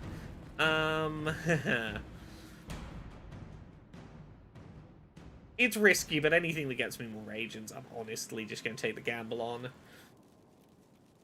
And if negative consequences happen, I love negative consequences. I love when my choices like lead to stuff happening. Oh, where have I ended up here? Don't know what doorway I thought I was going through, but apparently not the one I was. Echo says, in defense of The Last of Us, after that fight, there is a cute moment where with Abby, where Lev asks, did you hear what they called me? Do you want to ask about it? And Abby replies, do you want me to? Lev says no, and then Abby's just like, cool, and they get on with everything. I agree, but I think you could do that scene without the dead name. Because, like, here's what I do. Look, let's say I wanted to still have that cute exchange with Abby. You have one of those people in the fight misgender Lev. You have someone, like, notably misgender Lev. You still could have the, did you hear what they called me? Do you want to ask about it? No. Okay, then cool. Without going, people now know how to dead name that trans character. Like, people can't dead name Lev if you never tell the player what Lev's dead name is. And there is so much fucking dead naming of Lev that goes on in the fucking Last of Us community because they told you the dead name. Couldn't have misgendered Lev if they hadn't told you the dead name. Like, misgender, and you can still have the conversation. I kind of agree that using a trans character's pain to set up how much of a good person the cis character is gross. Yeah, I would still kind of cut the scene, but if you're not going to cut the scene, I'm like, that's fine, just do it without dead naming. Your fictional character's dead name and never needs to become canon. No one ever needs to know the canon dead name of your trans character in a story where they have transitioned when the story starts. Like, if their dead name is prior to the start of you meeting them, you never need to reveal that dead name, and I can think of very few situations where doing so is beneficial. Or at least is worth the negatives it's likely to bring. A pleasure. Yeah, Terra. Terra says, I've seen YouTube videos about Nocturne that use her dead name. Yeah, of course, because if you can find the dead name, if the dead name is findable, transphobes will use it. And they can't use it if you just don't tell them it.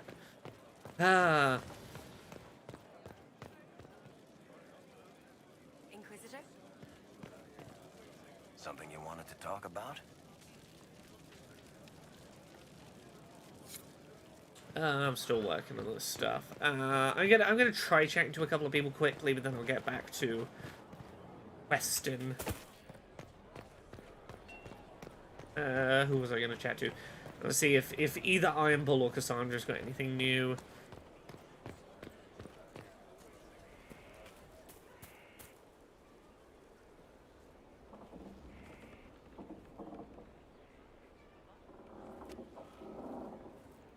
Good book. Oh, you're reading Varric's book. Yeah. I don't know what you're talking about. Oh, I should go to the war table and do more of the timed things. Wait, are you blushing? What would I have to blush about? You tell me. It's of no interest to you, I'm certain. But as you can see, I have many see that. opinions about how It's one of things I Varric's wish tales. BioWare would do with Swords and RPGs. Shields, the latest chapter. Yeah, Raw Spider, I agree. I think by the time that conversation between Lev and Abby happens, it's been well established that Abby's, like, not only like a decent person, but also like clearly aware of Lev being trans and like chill about it. Like, I don't think that as kind of cute as a conversation as it is in isolation, like, I don't think you need it to get to the point of understanding Abby is at the very least not anti-trans. So you like to read. What's wrong with that? It's frivolous. There are more important things for me to do. That's just her favorite. Nobody asked you, Tevinter. I couldn't finish the last one you lent me. I actually feel dumber for having tried. It's literature. Smutty literature. Whatever you do, don't tell Varric. Maybe I should read that book. You? No! Why not me? You're the Inquisitor. She's so flusterable. Oh, I see. They're terrible. And magnificent. And this one ends in a cliffhanger. I know Varric is working on the next. He must be. You could ask him to finish it. Command him. This is my favorite fucking moment in the game. I love this so much. You don't know this about me. Hello. Turns out I like my friend's smart fiction. I don't want him to know. Can you please bully one of your subordinates into finishing writing the smart fix I like? I fucking love this. See, here's the thing. I wanna like talk about this. Like, this is a big picture thought. I think one of the biggest weaknesses with Dragon Age Inquisition is that it takes so long to get to the meat of what's good about the game. Like, we joke about the hinterlands and its pacing issues, and we've talked about the fact that, like, you've got to get quite a ways into the game before, like, Corypheus shows up and you really get, like, a sense of what the actual plot of the game is. But I think, like, the bigger problem is, like, these moments. These silly, fun moments, like, you know, granted, you've got your, like, big emotional stakes moment, like the big fight we just had between Dorian and the dad. We've got things like that. But I think these are the moments that, like, the game really needs to pepper in sooner than it does, is small, silly, light-hearted, humanizing things that tell you something about a character outside of their main plot. Like, now we know, Cassandra, yeah, you've got all these things you're, like invested in achieving, but, like, small scale, you're like Smartfic and you're disappointed that your friend won't finish writing Smartfic for you. Like, that's a humanizing detail. And these are the points where I start, like, really falling in love with these characters, is when we get these kind of details. And I think the combination of the true villain is, like, kind of buried a little way in. The opening of the game has a real problem with, like, not telling you when it's okay to move on and, like, keep the pace going. And how long it is before you start getting, like, humanizing fun facts about the party are all things that really hamper people getting invested in this game. Because the people who get, like, far enough to see this shit start going, oh, fucking great game, love this game. But so many people fall off before here. Cassandra would have loved AO3. And hey, Veldstrom. Rule Spider says, in Baldur's Gate 3, the goofy stuff pops up real quick during Act 1. Heck, second night of camp dialogue, if you play your cards right, you can have a lot of goofy stuff in a single night camp. I agree.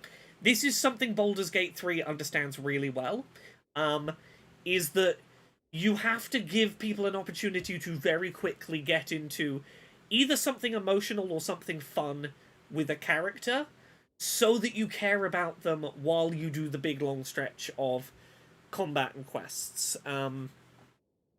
Echo says, honestly, you could have cut out Haven entirely and put that dev time into fleshing out the supporting cast and making more of the side quest more than just fetch quest, and nobody would have complained. Here's what I think. I would have made everything up to Corypheus linear. You know, maybe be a big open area, but don't populate it with most of its quests. Go, you've got a quest to go grab this thing, on you go. Like, really mainline plot the player up until Corypheus, and then go, fuck, this conflict is so much bigger than we thought it was. It's not just run over and close the rifts, there's so much more to it. we need an army, we need allies, we need to get, like, in the weeds about this. And once people are invested and you've had a chance to, like, get them on board, that's when you open up. If you're gonna open up, that's when you open up and go, here's a bunch of side content. Because at that point, you've gotten a sense of, like, what is a core quest? How do I unlock new places from the war table? What are important things to be doing? You've gotten a sense of, like, the flow and progression of the game, and you're not going to be so scared to not 100% an area before going back to the war table and, like, poking around. I think, like, that's an approach that could have really helped. I'm not saying, like, 100% linear, but I think a more linear, clear path through that, like, that section, and then opening it up once you reach Skyhold would have helped. To talk about? Cassandra's waiting for the next issue of Swords and Shields. I must have heard that wrong. It sounded like you just said that Cassandra read my books.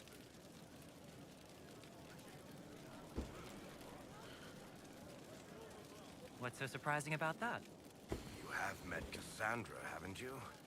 Wait, did you say the romance serial? Huh. She'll be waiting for a while then. I haven't finished it and wasn't planning to. That book is easily the worst I've ever written. The last issue barely sold enough to pay for the ink.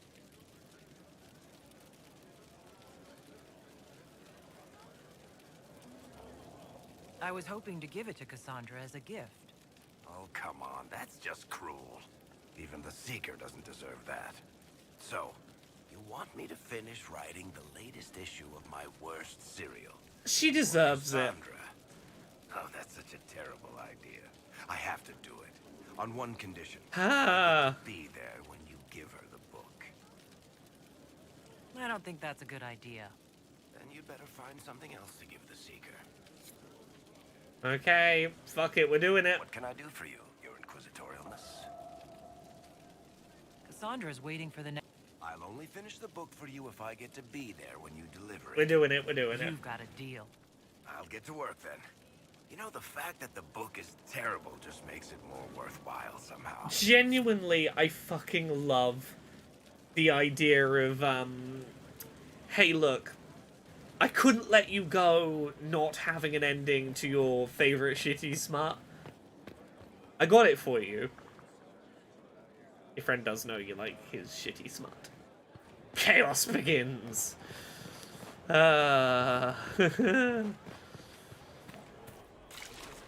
Honestly, I do love Varric so much. He's so unironic, like, unequivocally great. Oh no, okay, we're doing it, we're doing it. What have you done now? I get it, Seeker. You're still sore after our spat. I'm not a child, Varric. Do not suggest I'm without reason. A peace offering. The next chapter of Swords and Shields. I hear you're a fan. I love that he had time to bind it, and that this is the only copy. He hasn't, like, published it. He's still put a 5-star sticker on the fucking cover. I was hoping you'd be happy about it.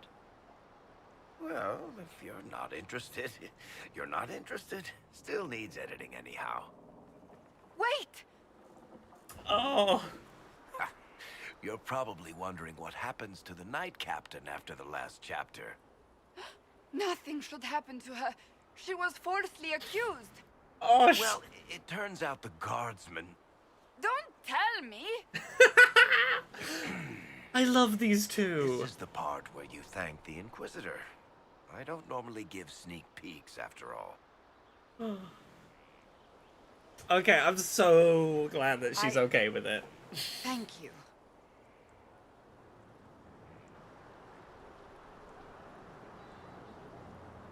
Varric's the one you should be thanking. I am but a humble servant to my loyal readers. I wonder if I have time to read the first part. But don't forget to tell all your friends, if you have any. Completely worth it. The joy Varric got out of the, like, oh, well, I'll just walk off with the book then.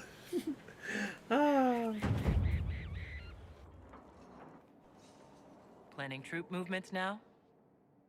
I'm trying to imagine what it will look like when we're done. All of this once belonged to the Tevinter Imperium. Andraste changed that, as did the Blights. As for what will come next, I cannot guess the Maker's plan.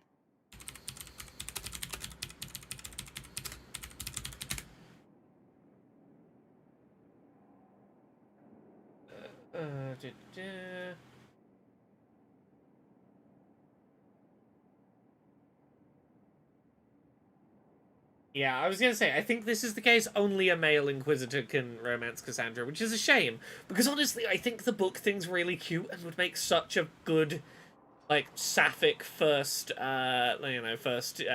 push for romance. Also, the fact that, like, there's nothing confirming that it's a man and a woman romance in Varric's book. She only mentions a woman. It could be a couple of women in there, you know. We make the world a better place. Because everyone agrees on what better means.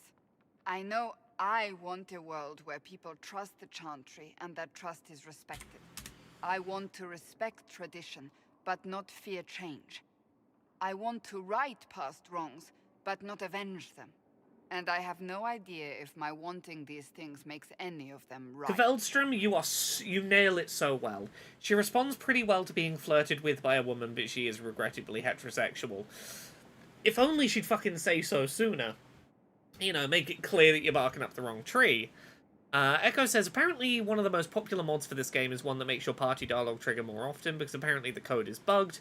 You can actually miss out on events because the incidental dialogue didn't fire while exploring. Doesn't surprise me.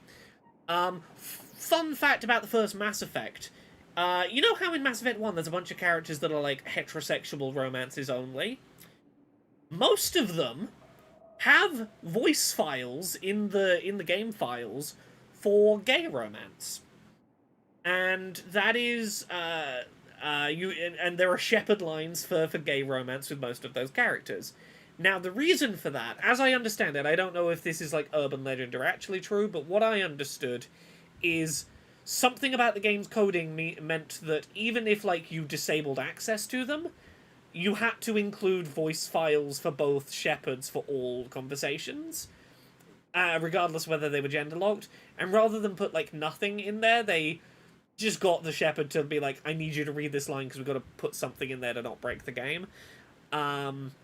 Don't know how much was that, don't know how much was, you know, we backed out at the last minute of doing gay stuff. But that means there's, like, a very small mod you can do, like a very small tweak to the INI files, to do gay romances with those characters in Mass Effect 1 that are properly voice acted by the shepherd voice actors, will voice their lines for the gay romances. And I think that's pretty cool.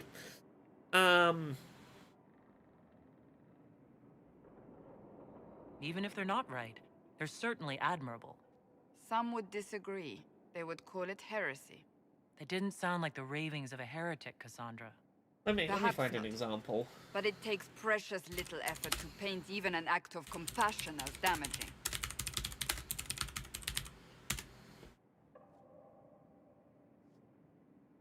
Tell me, what guides you? You make decisions that shake the world, yet always seem so assured. I wish I had your confidence. Oh, apparently this was not only the case on Mass Effect 1, but also Mass Effect 2, at least. I'm going to play a short clip of Femshep and Miranda romance with actual Femshep voice actor in it. Let's find a clip. The elusive man is taking an incredible risk with you. I just hope his gamble pays off. Tell me a little about yourself. Let's skip to some Strange actual to see romance everyone stuff in one later. place. Perfect, really. When you're finished playing host, come find me. You won't regret it. I haven't forgotten our time together. I never watched you. Ready, Glyph? Of course. If you could all please direct... Ready, Glyph? Of course. Oh, let me find a good example.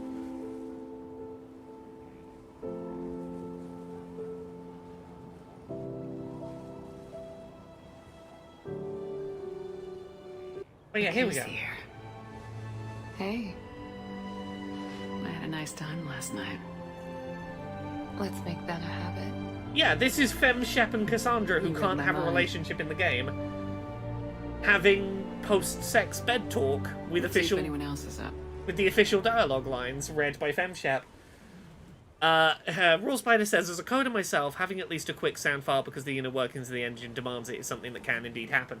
Yeah, the number of games that are like a house of cards where something is in the files purely because, like, oh yeah, that JPEG of a Teenage Mutant Ninja Turtle that we put in as a placeholder asset, it's still in the game when it went gold to, like, consoles, somewhere deep in the files, because we realized when you take the JPEG of Raphael from the Teenage Mutant Ninja Turtles out of the game, the whole game crashes, and we don't know why, but that's a load-bearing JPEG of a Ninja Turtle. Can't take it out. You almost sound like you admire me. I absolutely do. I may not always agree with your decisions, but how many could do what you have done? You were a prisoner, accused and reviled, yet you've emerged from every trial victorious. The Maker's grace does not make you immortal. You live or die by your own hand. That is worthy of admiration. I'm guided by what my conscience tells me. Your conscience must speak more clearly than mine. I doubt it, but I do my best.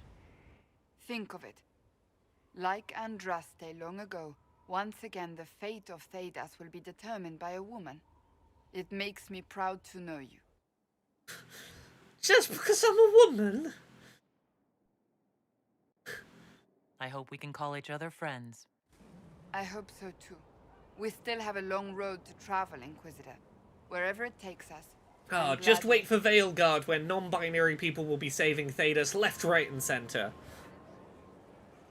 How's that for some Thedas firsts? Is there anything you need? Okay. That's enough for now.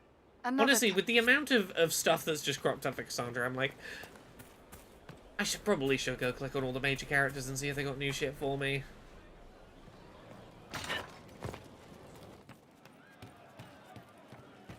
I am Bull. You got anything for me yet?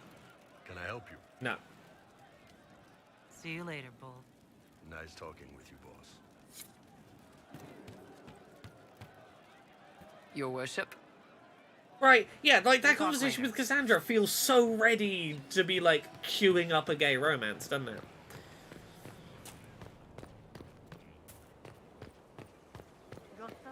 Right, let's very quickly go chat, to... Here we go. Zelda Guru says, Rook, the non-binary hero who was not quiet about their huge crush on Manfred.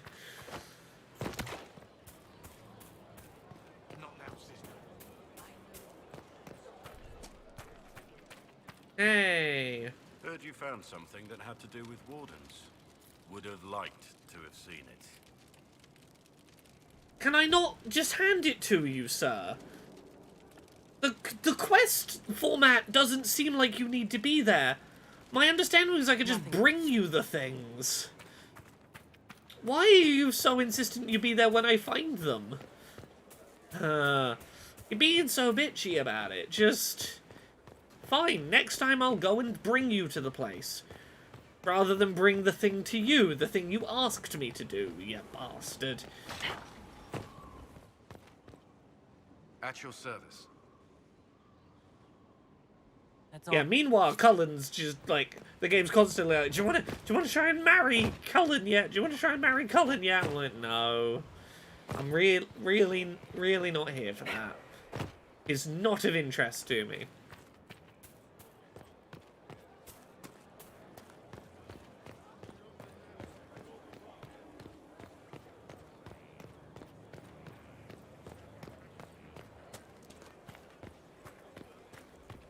I do not want to be a Color Knight, no.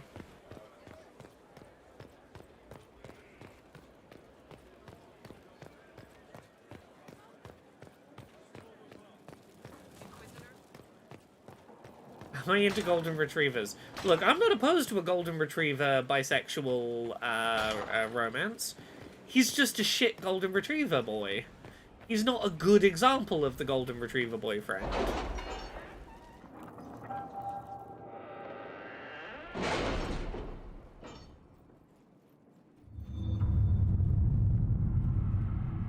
Okay, have a quick look around. What quests can we, like, tick off? Okay, this one's done, this one's done. This one's done. The order was sent? This morning.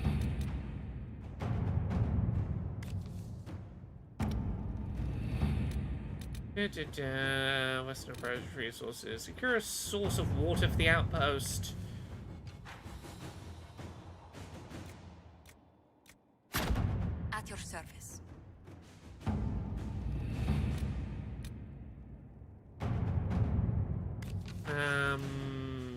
Do. Let's see what we have.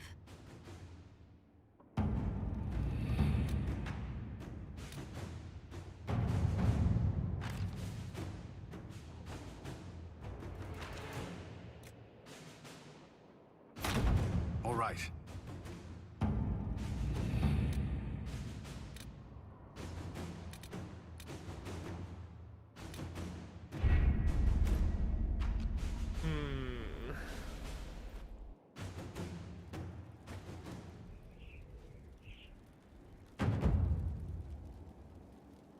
Okay, let's look at the quest map. Where do we want to go? Where have we got quests right now? Okay, you got a Venatori you want to kill. Rift on the battlefield, unfinished business. Hit the farmer's thing.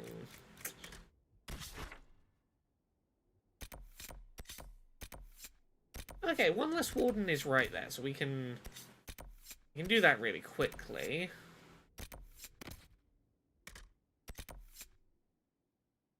Oh, this is the one where we couldn't find the fucking way there.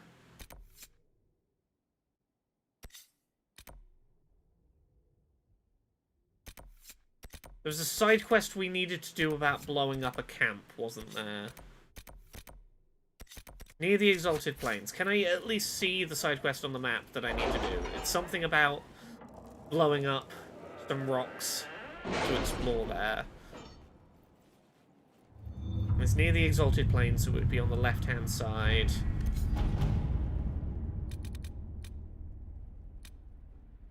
Resources.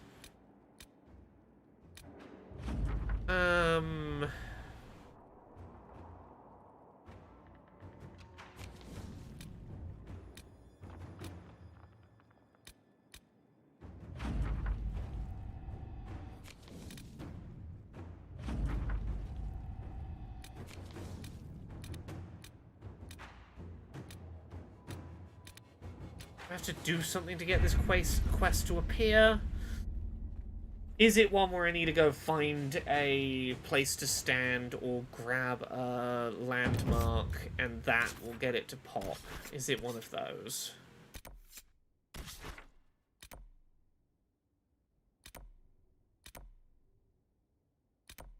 Okay. Let's go do the things we can do here for now. Landmark. Armor's valuables, rift.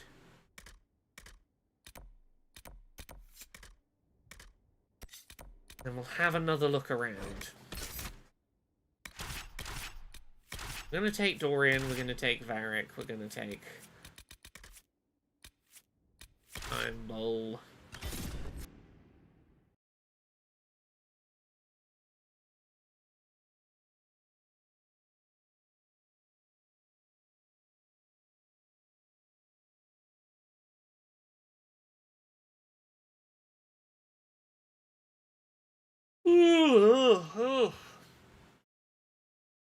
I am sleepy. I'm looking forward to seeing Alien Romulus tomorrow. I've heard positive things. The line I keep hearing from people is, it's the best Alien since the first one. And I'm like, cool, that's good enough that I'll have a good time with it. Okay, landmarks. Let's go do landmarks. Nothing. Hope that one of them pops something for me.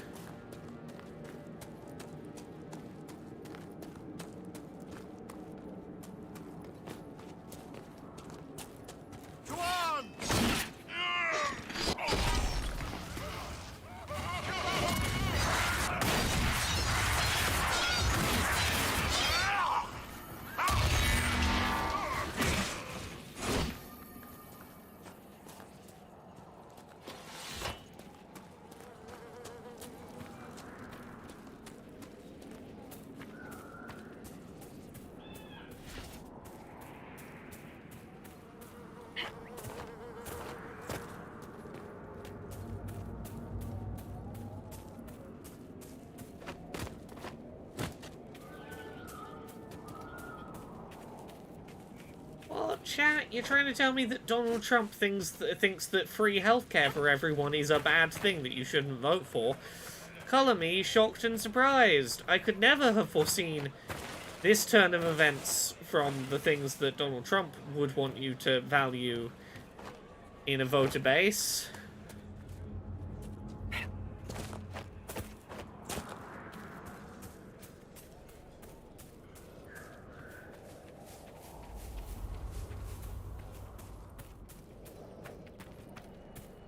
Trump apparently said, you're all going to be thrown into a communist system.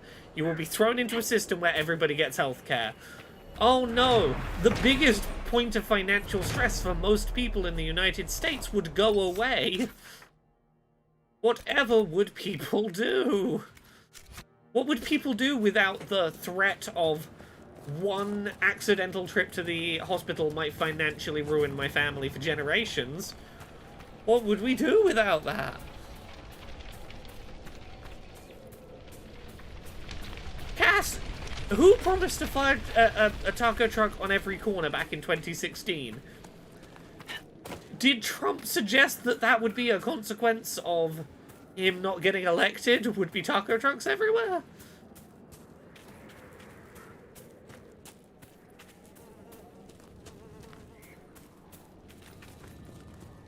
How do I get up there?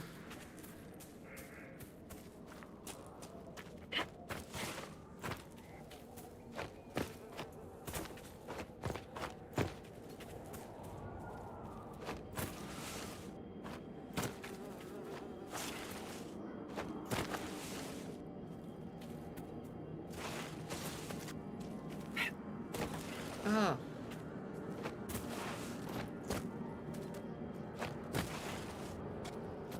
Okay, we'll go up and around. Fine. Someone from Latinos for Trump. And the person from Latinos for Trump was suggesting you wouldn't... Why? I'm trying to understand why anyone would think a taco truck on every corner would be a bad thing. Great. Cool. A local nearby fast food option on every corner. Lovely. If I don't like tacos, I simply will not purchase a taco from the taco truck. But it's convenient to know I'm only a block away from one.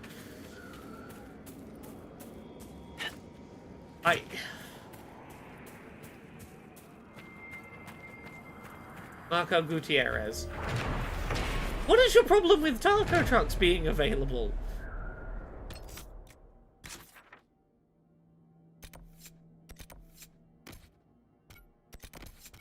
Okay, can I see from here where I'm trying to get to?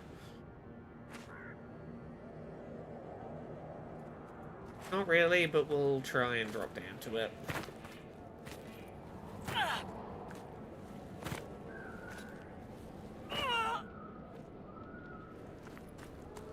You know why I love the idea of a taco truck on every corner?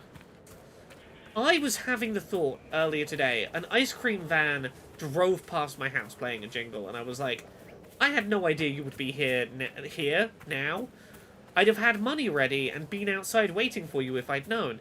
I wish there was some way I could know when what days the ice cream truck was coming and how close to my home it would be, so that I could, you know, go get a tasty ice cream or whatever. If there was an ice cream van on every street, much the same as a taco truck on every street, I could just go walk to the local food purveyor when I was craving that food. There should be one of every kind of food truck on every street. Street food fucking everywhere, exactly.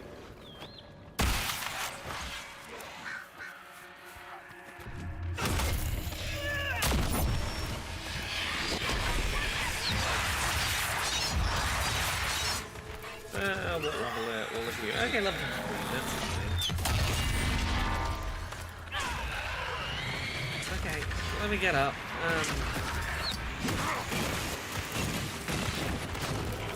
Stop it, terror.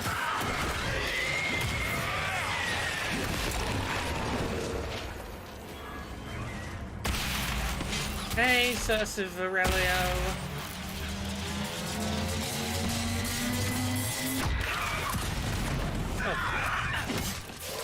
I already.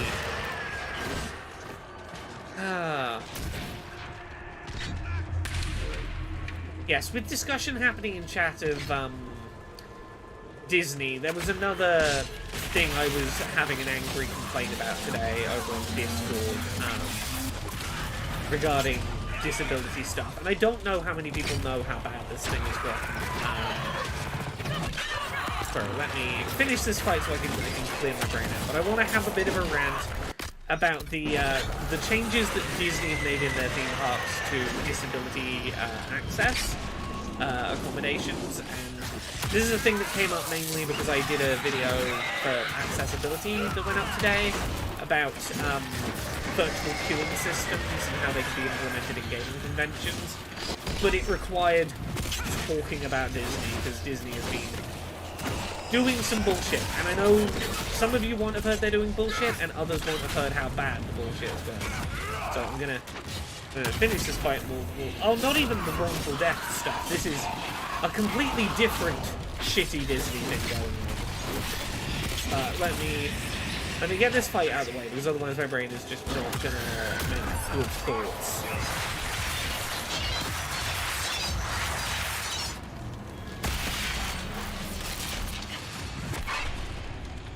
Okay, come on.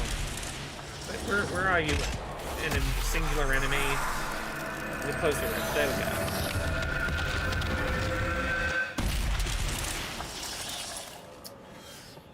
So, let me get talking to you about Disney accessibility. Up until maybe like a year ago, honestly, I would, you know, put aside any problems with Disney as a corporation in terms of, like, you know, people they may support that aren't ideal, or you know, anything of that nature. We're gonna put that aside for a second and just talk about disability accommodations. For the longest time, Disney was honestly kind of a gold standard of how to do accessibility accommodations correctly in theme park settings. They used to have a system that was basically, hey, here is an app. Originally, okay. Let me give you the version from like a year ago. There's way too much history for me to like give you the full version, but the short version is, like a year ago, if you went to a Disney park, prior to booking a trip to Disney, you could have a video call with a person from Disney and basically say, hey, these are the disabilities I have. It would be helpful to have disability accommodations. They would, in most cases, not require you to, like, show them paperwork of your disability. They would take it in good faith that you had the disabilities you say you do, and that the accommodations you discuss would be helpful to you. They had some discretion to go, it seems like you're fucking around with us, but, like, generally speaking, they took the approach of, if someone's gone to the effort of having a face-to-face call with us to talk about their disability, they're probably not fucking, probably not lying. And one of the things that they were, like, pretty good about offering was a virtual queuing system that existed in an app that was basically like, hey, if the estimated wait time for Space Mountain is a 2-hour queue, you press on the app that you want to go on Space Mountain, and then 2 hours from now, when that the amount of time you would have been in the queue is over, you can just go to Space Mountain, walk through a special line, basically get straight away on the ride. Great for if you are autistic and get overwhelmed in long lines full of people and sensory information. Great if you've got, like, IBS or something, and may need to use the bathroom unexpectedly. Great if you are someone who uses a wheelchair and might struggle to navigate U-turns in a winding queue effectively. There's a whole bunch of situations that it's really useful in. Short version, a couple of months ago, they changed things completely. Now, depending on who you believe, there's a lot of reasons that they may or may not have changed it. It seems like, in part, it was people without disabilities got the idea that it was a magic cheat to skip lines, and other people saw disabled people using the queue and went, well, that's not fair, why do they not get to do it, not knowing really what it was. And Disney made a bunch of changes, and the changes they made are pretty fucked up. And let's get into some of the ways they're fucked up. You can no longer apply for this virtual queuing accommodation in advance. You have to pay for a trip, wait until the trip is so close that you can't ask for a refund anymore, then you can ask if you get approved for the accommodation. They've made it way... they've really reduced the number of disabilities that they will approve this accommodation for. And even those disabilities that are still on the yes, you can get this accommodation list, they're being way fucking stricter about how disabled you have to be for them to consider the accommodation. For example, I've spoken to a bunch of autistic people who are like, I was told I couldn't get this virtual queuing accommodation because I was too capable of having a conversation myself with the person asking what accommodations I needed. I was too good at having that conversation. I spoke too well. Can't have the accommodation. I was asked whether I need a carer when at home, out like day to day, and I said I didn't have a carer, and therefore I wasn't allowed accessibility accommodations. Shit like this. Like, things where it's like, really fucking bullshit reasons. But, like, clearly Disney knows that those are people they should be offering accessibility accommodations, that need accessibility accommodations. Because in a lot of those cases, they've started going, well, we're not going to give you this accessibility accommodation, but you can spend, like, 40 quid per ride on, like, a fast pass to skip the queue. It'll be expensive, but you'll be able to not wait in queues, and that will help. That will be your disability accommodation, is you can spend, like, 40 quid per ride to, like, skip the queue. Yeah, it feels very, PIP, like the UK PIP system. I am Alex C. Thank you very much for the 14 months of Prime subs. Super appreciate it.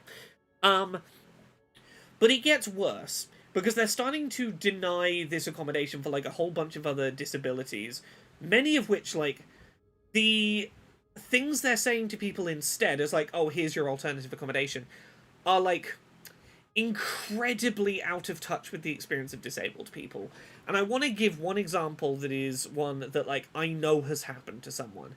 I know someone who has IBS, who previously used the Disability Access Service virtual queuing system at Disney to basically go, I don't have to wait 2 hours in a queue to ride this ride. I can wait 2 hours somewhere at a nice bench or something where if I need to use the bathroom, I can just go use the bathroom. Like, when it's, like, it's 5 minutes from time for me to go on the ride, I can just use the bathroom, head straight to the ride, minimal queue, I will be good. I can manage my bathroom trips and therefore know that I will be fine as long as I don't have to do the queuing in the queue. What they were originally told when they last applied for disability access for this virtual queuing system was, just, if you need the bathroom, just flag a member of staff in the queue and ask them to take you out of the queue, take you to the bathroom, and then take you from the bathroom back to your place in line.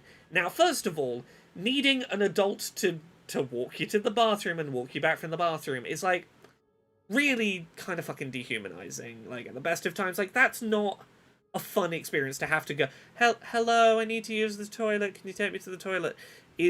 As someone that, like, does not need assistance in the bathroom, like, that is a thing you are putting that person through without any thought for, like, how it's going to feel for that human being to need to ask another adult to take them to the bathroom.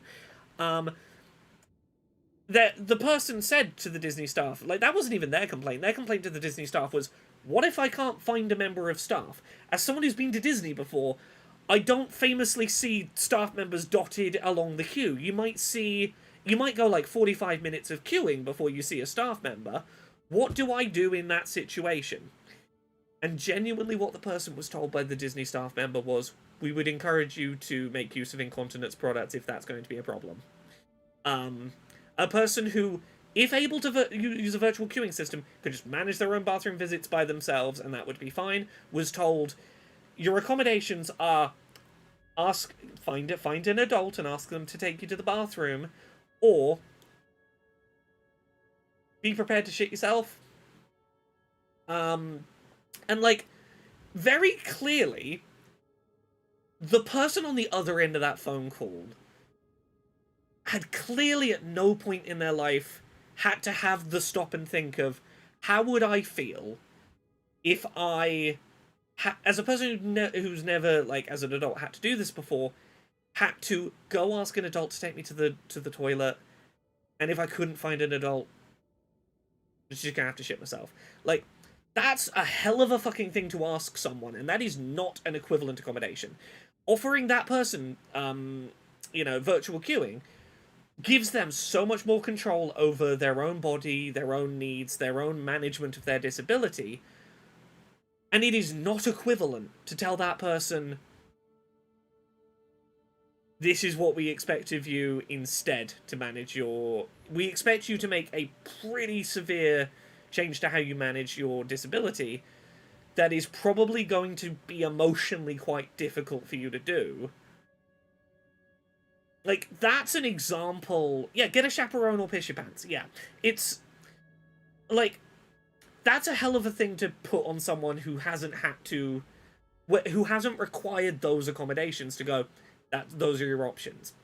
And, like, there are so many other stories like this. There are so many stories like this of people who were denied virtual queuing, and the alternatives they were offered were just not reasonable accommodations. Like, asking an autistic person to pay 40 quid each time they do a ride is not an equivalent accommodation to wait somewhere remote and use the queue. It's... Like, go look into the... Someone put a link in chat, I think, to the... Yes, the Disney Disability Access Service petition, InsideTheMagic.net. Go do some reading. There's articles about this stuff where people have talked about their experiences. There's a lot of people on TikTok right now sharing their experiences with it and what they're being told, and frankly, the response is, a virtual queuing system is by far the most reasonable accommodation for me. You are going out of your way to deny me that accommodation in a way that, like, is putting financial or emotional burdens on me that are basically pressuring me into not going to Disney because of my disability in a way that really feels like it is not in accordance with the Americans with Disabilities Act. If they're going to expect me to shit myself, I'm going to expect a Disney princess on the other end to clean me up and give me a new change of clothes at the very least. That's your thing to deal with. Virtual queuing, not an option for you. Hey Tara, thank you for the 15 months of Prime sub. I hate people's attitude to accessibility. It's like they say we love you as long as your disability doesn't inconvenience us. Yeah. It's... I could dig up other stories, other comparable stories. I'm trying to think off the top of my head some of the ones I've seen. One of the ones I saw was someone who has chronic fatigue, who was like, I can't stand for as long as a queue would be. And again, what was suggested to them was, it was like, being able to, like, queue elsewhere means I can sit down and I can only do I can walk just when I need to walk to the ride. What they were told instead was, pay us money to rent a wheelchair from us, to use a wheelchair all day. And the person's response was like, I've never used a wheelchair before, like, I'm not going to have an opportunity to practice using a wheelchair, before the day. Like, I travel by myself, am I going to have to, like, learn to use a wheelchair on the day while I'm there and, like, navigate tight corridors, having never used a wheelchair before? And they were like, don't care, that's the option we're offering you. You can pay to rent a wheelchair and work out how to use a wheelchair when you get here.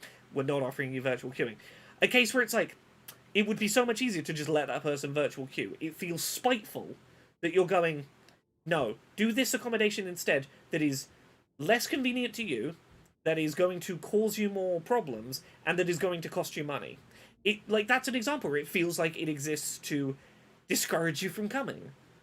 Is this only in the US or is it in France too? I don't know this for certain, but my understanding is France is a lot more accessible. My understanding is that France has a virtual queuing app and that it's much easier to get access to. Someone has told me that if in the UK we have something called an access card that you can apply for that has icons based on your various disability, accessibility accommodations that are useful for you that you can apply for. My understanding is Disneyland Paris accepts the access card as proof of disability, and you can get access to the virtual queuing system if you have the struggles with waiting in lines or some of the... I don't know about the other ones, but I know some of the other icons on the access card they will also give you virtual queuing access for.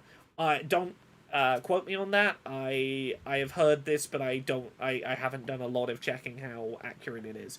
The complaints I have are largely about the American Disneys. Goes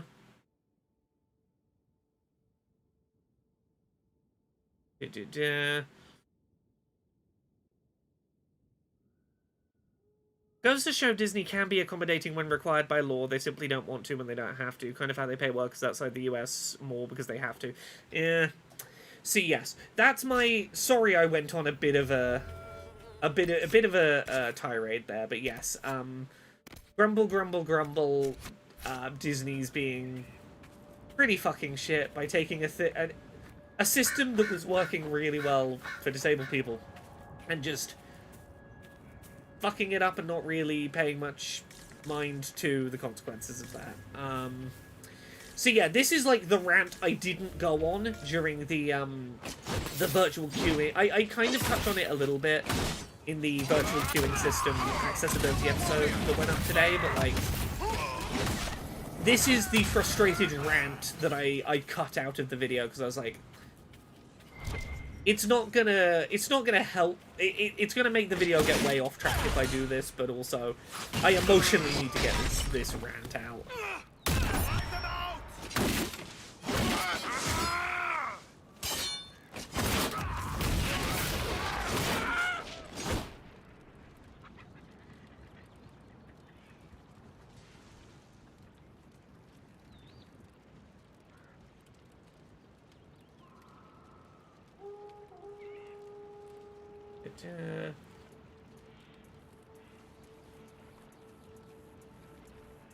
Okay, access. I'm looking at the Disney for Paris one out of curiosity now. Yeah, a priority card gives priority but not immediate access to visitors with official proof of disability, such as Disneyland Paris. Yes. So the way that Disneyland Paris does this, to my understanding, is you need to provide evidence of disability. That doesn't have to be, here is my diagnosis paperwork. It can be something like, I have an access card. The access card required that I go to Nimbus, a recognized organization, show them my disability paperwork. They made a card that says what accommodations I need. They need something that's either directly about your diagnosis or something from a body that has seen stuff about your diagnosis to get access. It's not like the old system where it was a good faith system. You can apply from 1 month before your visit. Yeah, it kind of has one of the problems from the current Disney parks, which is you can't apply... And you can't apply...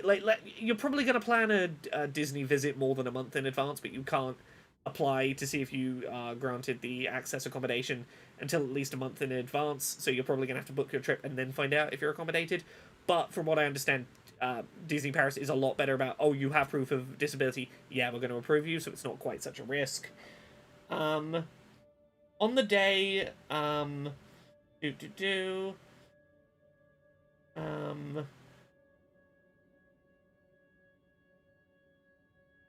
yeah, same for if you have a long-term chronic disease.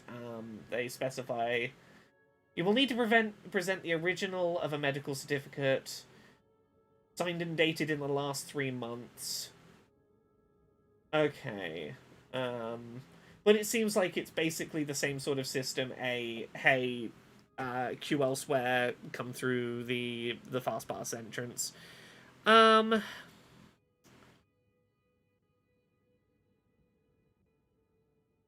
yeah, I've done a reasonable amount of research on this.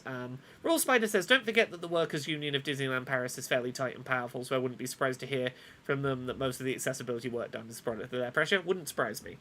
But yes, I've been doing a lot of personal research on, like, theme park accessibility accommodations has been, like, a recent research rabbit hole. I made use of them here in the UK for the first time fairly recently at Thorpe Park. I've made use of other ones in other parks internationally a couple of times.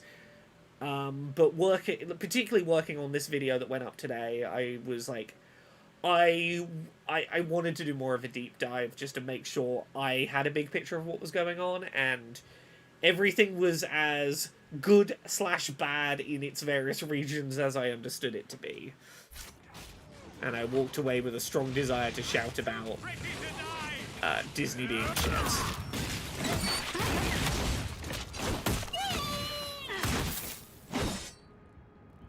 You doing all right, Bull? I heard you breathing a little hard after the last fight. Lung exercises. Clearing the stale humors. It's a Kuhn thing. Uh-huh. Hey, some of us have to swing a giant hunk of metal instead of pulling our girlfriend's trigger from the back ranks. Ouch. Too close to home. No, that was good. I should find some way to work that into my next book. All right, but it was my line. You're gonna credit me in the acknowledgements, right? Hell yeah, make sure that Iron Bull gets a credit in your smut fiction.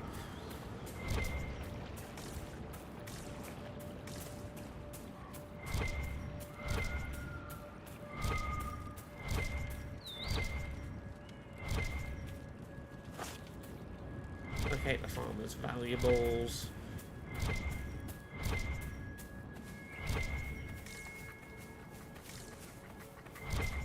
Okay, somewhere in this realm. How far? I'm trying to get a good sense of...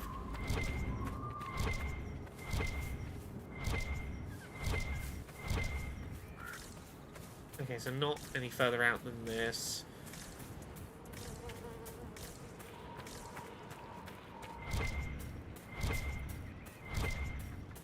Where are these fucking farmers' valuables? Yeah, not further out than this.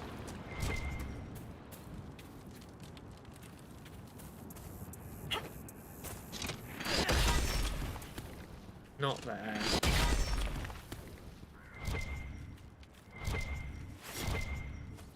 Am I wrong to think I should be seeing some kind of flash to indicate direction on this? Okay, I'm just gonna Google at this point. Farmers' valuables. Farmers' valuables. Inquisition. Where are they? Why am I not seeing them?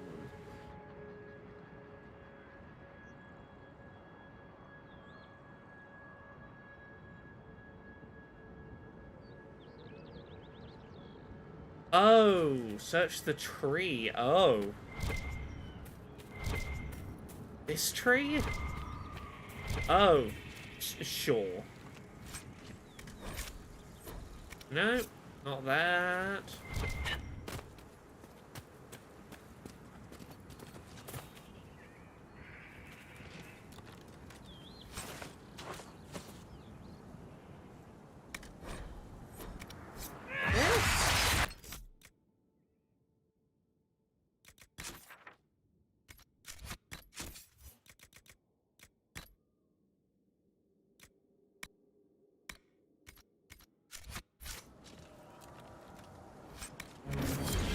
Oh, it was that.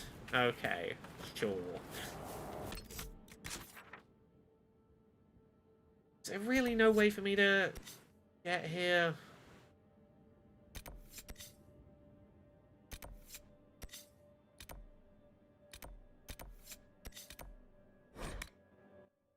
Let's try it one more time. Let's try one more time to work out how to get to this fucking location I'm looking for.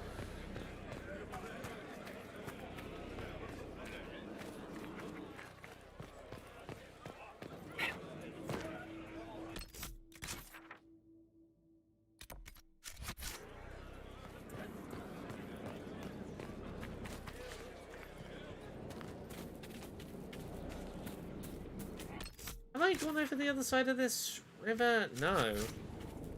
No, I can't. Oh. Is there going to be a quest to rebuild the river?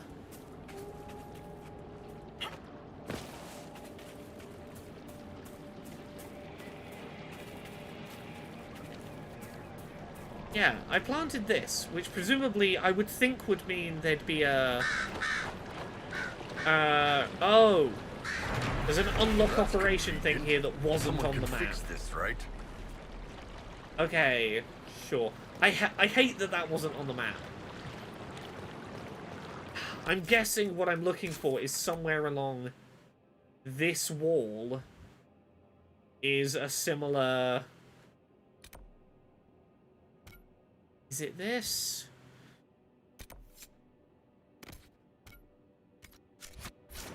A similar thing I could click on that will give me an operation on the war table. It'll let me do what I'm doing. Okay. Give this one more try. And we can... Okay, Dorian's quest is on this side of the wall. We can do Dorian's quest while we're here. That's what I was trying to do, was to do Dorian's quests. I can at least finish this for Dorian. I want to finish that Cassandra quest too.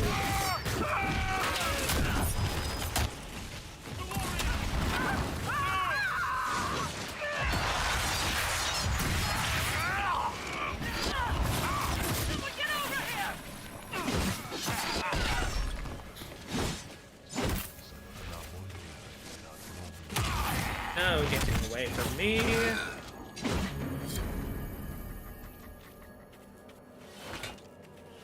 There we go, Dorian, we did it. You happy now?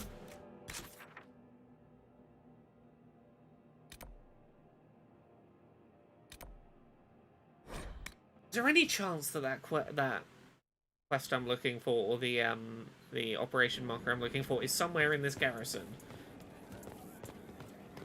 Is it that silly? And I just haven't scouted this well enough.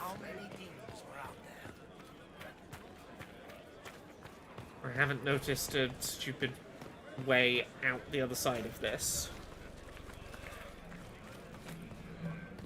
I think there was a rift down here that I did.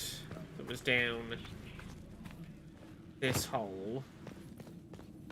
There wasn't any... Yeah, but there wasn't any way to...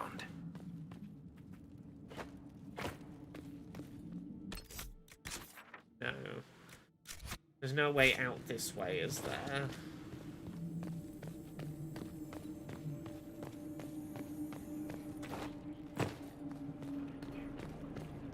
Okay.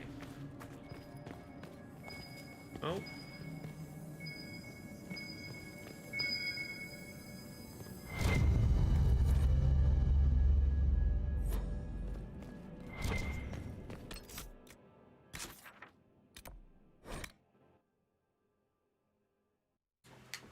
One more go, one more go, one more look around. And follow the wall, looking for something that suggests an operation, a war table operation. Continue. I want to stick as close to the big wall as I can. I imagine that would be where it is.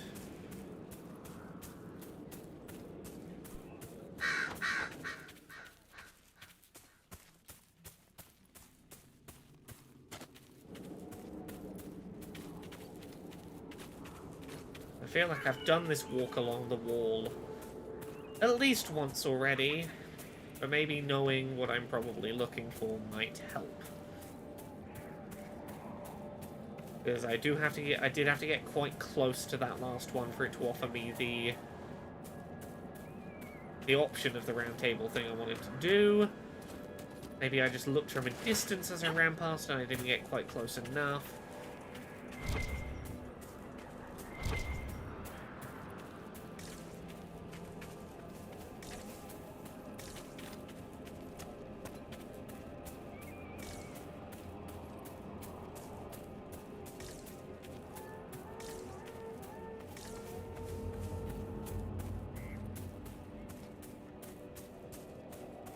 I'm pretty sure it's somewhere around here. There is a round table, war table quest that is like blow a hole in the wall so you can go to the other area. But maybe it's not. Maybe it is just that build the bridge, and then building the bridge will just let me... Yeah, if it's going to be anywhere, I'd imagine it being here.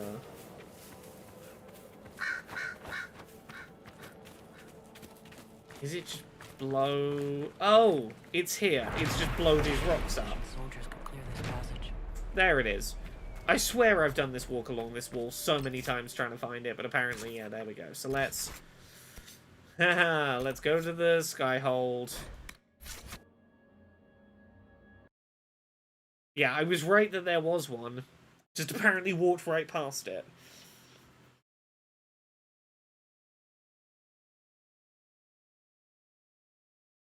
Having a theme park with no map is baffling. I do love a good theme park map.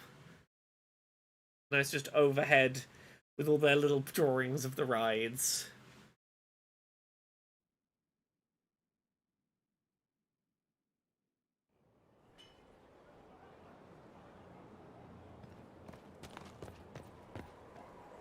Doc the Grey? No, not really. If you were frustrated by the lack of body types for male Canary when you first played Inquisition, your experience isn't going to be that different today. Apologies. Need something? Fingers crossed Veilguard does a little better for you.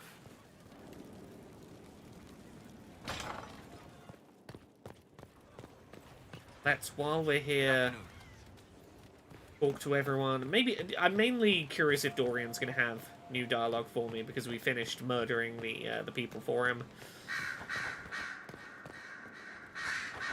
Oh, What's going on here? Oh, is it? It seems the revered mother is concerned about my undue. Oh, it's that classic BioWare. Two of your party members are having a fight, and you have to pick a side. You must know how this looks. You might need to spell it out, my dear. This man is of Tevinter.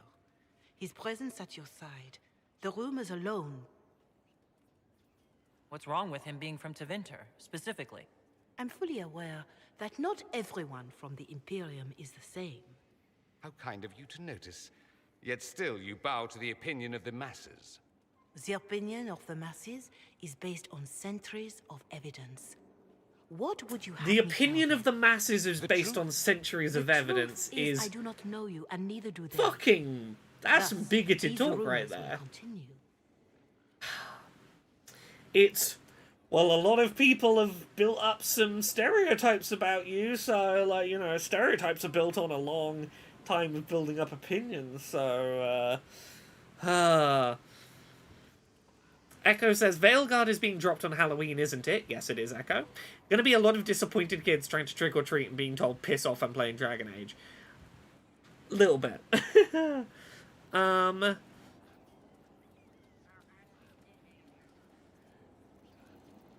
There's no cause for concern, Your Reverence.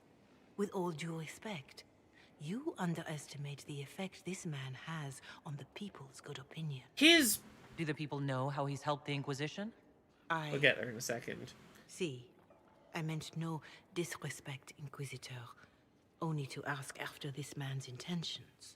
If you feel he is without ulterior motive, then I humbly beg forgiveness of you both. My argument, if I could get into the nuances of this, for her, would honestly be, if we are going to be a rebellion, if we want to be a rebellion for the people that truly unites all of the different factions, we have to be seen working closely together with people of every faction.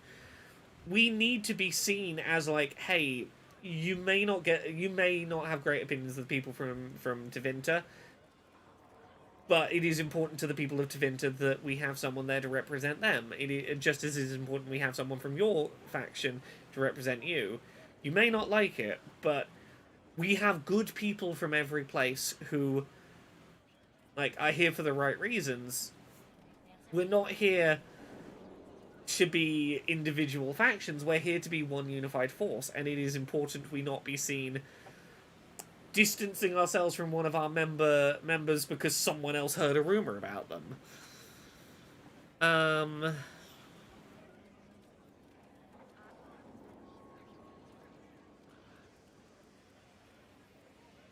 Don't listen to her. She doesn't know what she's talking about. She does, actually. There are rumors, and her concern is well-meaning, if misplaced. And racistly, bigotedly Listen presented. to you. It's good to be the Inquisitor. I should ask, do the rumors bother you? No. Yeah, only on your behalf. I wish they wouldn't disparage you. They don't know you. They know you even less than they know me. Perhaps it's odd to say, but I think of you as a friend, Inquisitor. Ooh. I have precious few friends. I didn't think to find one here. Don't speak. I detest confessions, and I'd like to get this over with. Allow me to say I'll stand beside you, against Corypheus, my countrymen, or spurious rumor. So long as you I have a donut. I could have a donut. Something you need? Okay, you're good, Dorian. That's good. Good. Are my war table quests done? Can I set my new ones up? Wrong entrance or exit. That's on me, I fucked up. I really should have looked where I was going before I leapt. Look before you leap, there's a reason why they say it.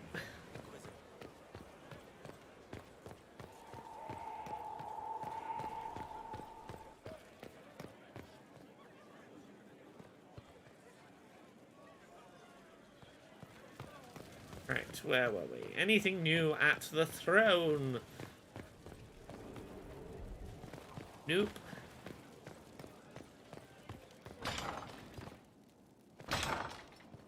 Oh, while we're here, Josephine, you got anything new? It's good to see you. Oh, okay.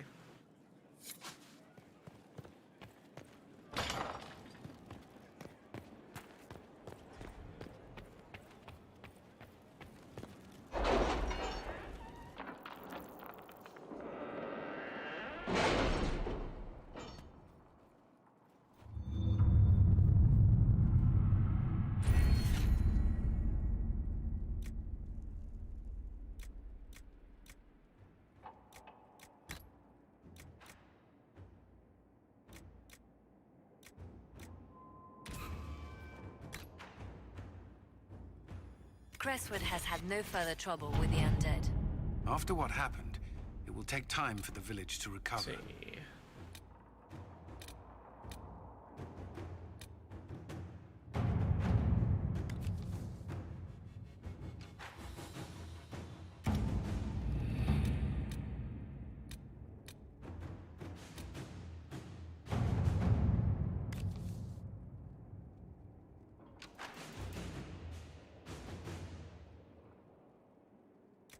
Pont Agia.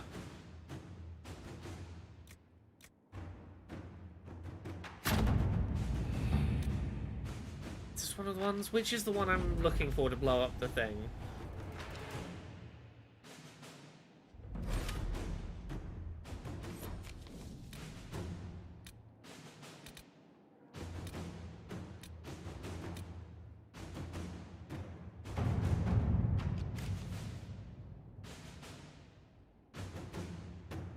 Clear loose rubble. Oh, this is the one. This is the one I want. The hunt for Samson?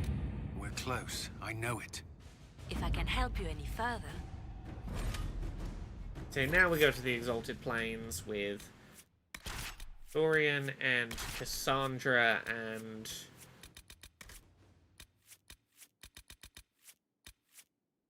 Eric. Sure.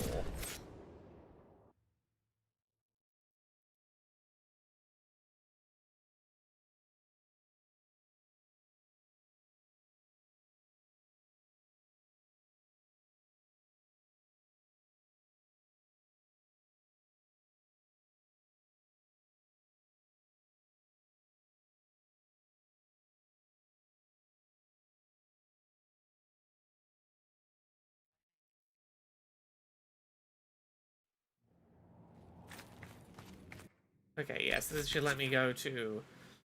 What's over here? This is, Where am I now? Okay, so I should be able to come here. This will eventually let me go to that Cassandra place I was trying to get to. There we go.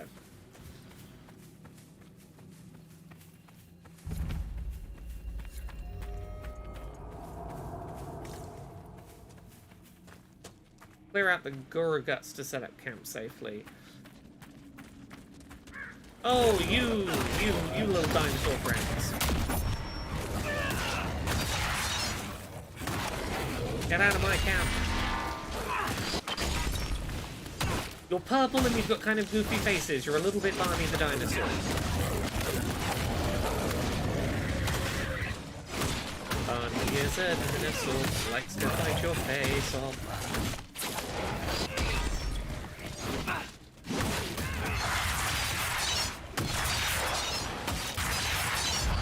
Yes, I'm kind of excited for the prospect of party members you don't romance ending up romancing each other in Veilguard. I think the one example that's been given in ahead of release is, I think Tash and Harding? So, Tiny Small and Big and Muscles might end up being a couple if you don't intrude. Tall and small.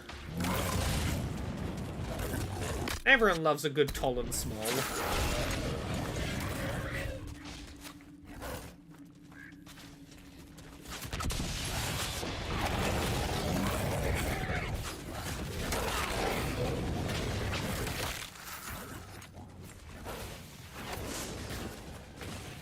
Okay, now to get me back up.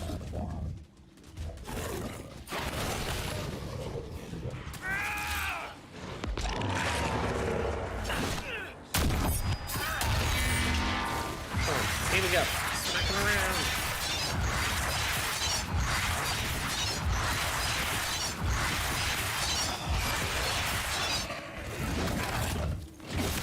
There we go. Survive. Done.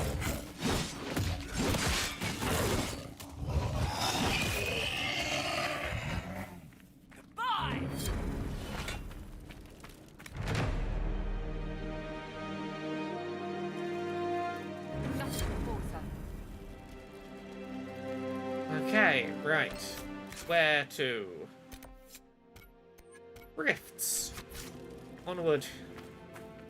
Zandra, we shall finish your quest for you. We're getting there.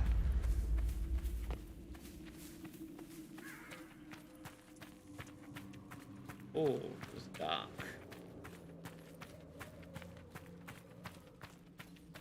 I feel like we've made decent progress today. I feel like we've gotten somewhere. Yeah, level 15, yeah, that's manageable.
Help Dorian, he's too pretty to be hurt. He is. Who dare bring him somewhere where he might get an ouchie? Or a boo-boo. How dare I do this? How dare? So rude of me.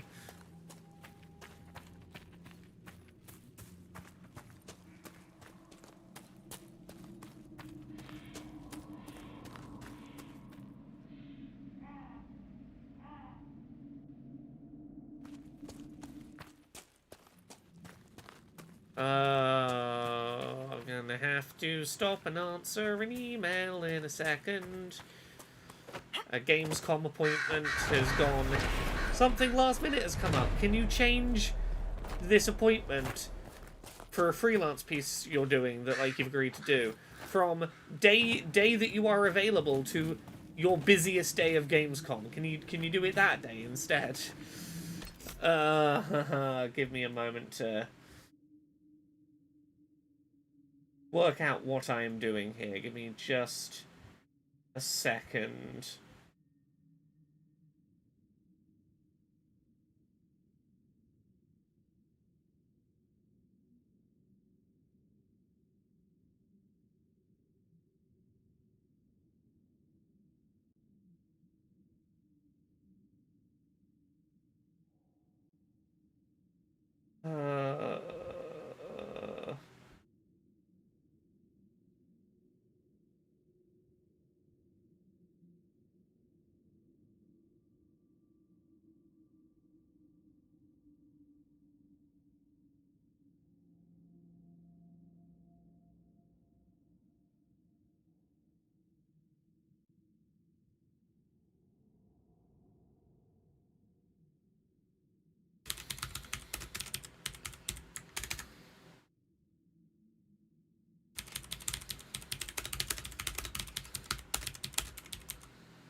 Sorry about this. One sec. Gamescom is fucking nightmarish.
there we go. There we go. Nearly done. Nearly done with all my stupid work. I had my first day of Gamescom all planned out, and I had like all my appointments and time between each appointment to write up that appointment and send it to my editor before the next appointment. And then one of my appointments was like, can we move from Thursday, where you've got plenty of time? Can we move it to Wednesday? Can you shove that in, on the first day? What, the day that I'd already jam-packed and that I have, like, basically no wiggle room on? You want to move it to that day? Cool. Cool. How helpful. How helpful. How much I love that.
Alright.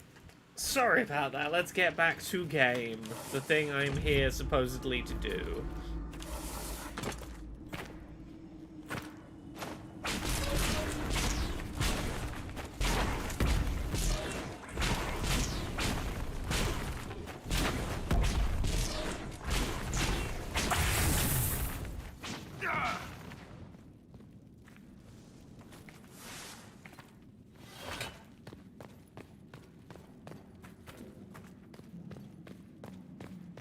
Hello, what have I walked in on in here? This, I feel like I'm intruding by walking through here.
Okay, so these pillars are in the way. Can I...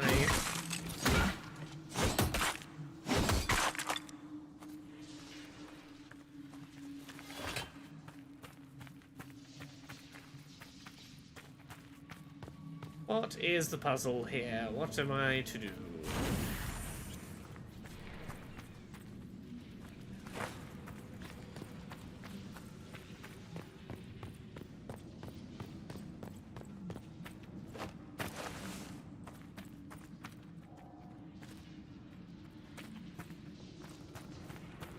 Veldstrom, if you remember what to do here, let me know. I'm just having a moment of... I do not... Nothing here is clicking in a way that is like, I see what I'm doing. Oh.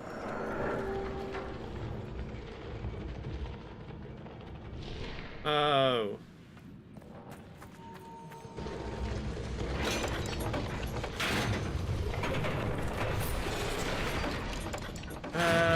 Yeah. Do I need to get someone to stand on this plate and not move?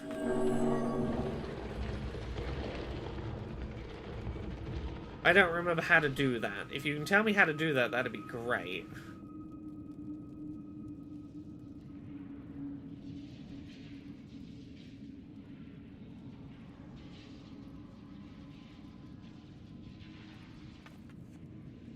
Is it just...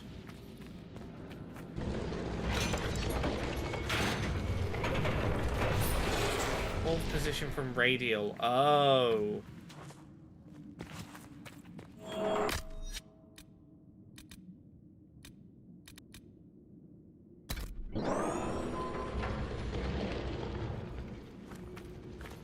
No.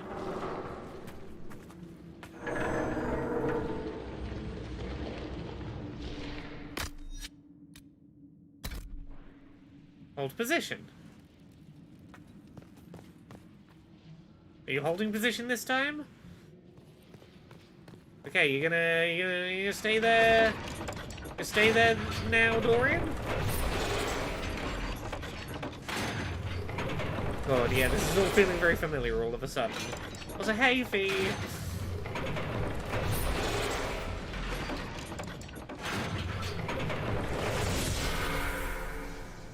Okay, so I gotta find the other things to stand on.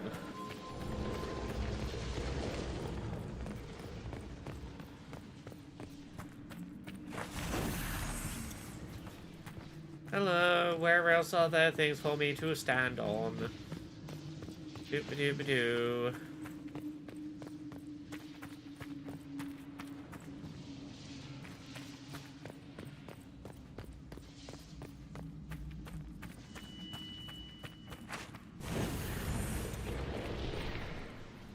Oh.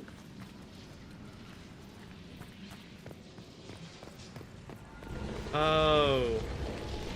Yeah, is this...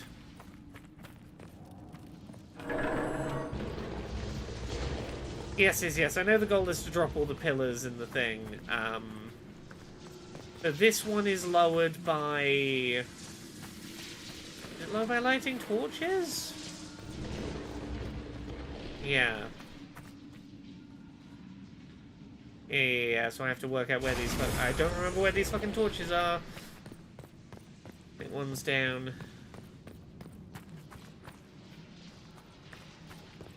Oh, I'm gonna need to hold position some people.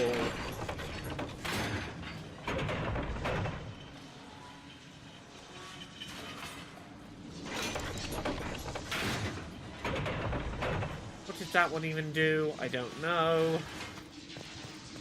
Yeah, I will want... Yeah, I know I'll want to dump someone in front of them. Can anyone light them, or can only my spellcaster light them?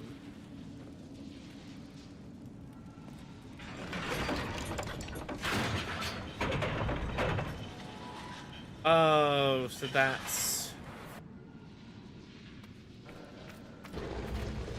This place has seen better days. Anyone can light the torches. You can see why I assumed a magic user would need to light the torches, right? Okay, so hold position. Then...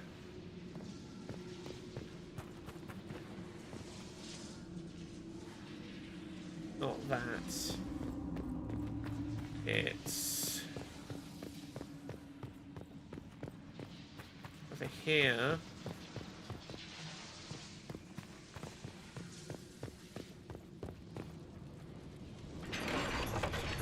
Shut that person in.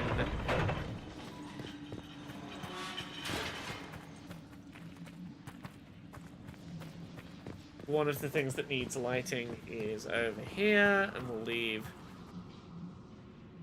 Varric near this one. And I will find... Varric! No, Varric! I told you to hold here! Okay, fine. I will hold position here.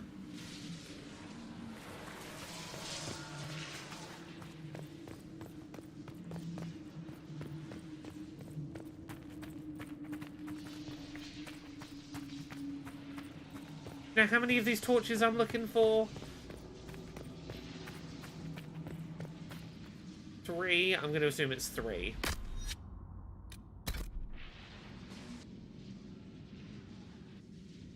Means Varric is going to be the last one. So we put Varric here. Hold position. Light. Light. Light. Oh, I should have made sure this was already in the right, like in the penultimate position. Can I get it there quick enough? Yes. Okay. Clear commands. Everyone can come back.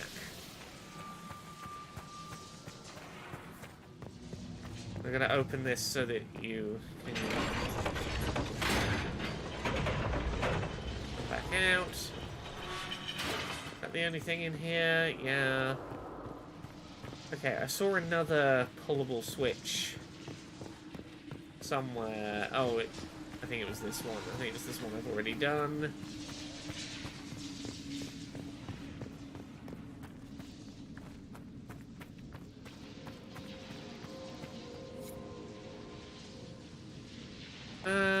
So I've got one more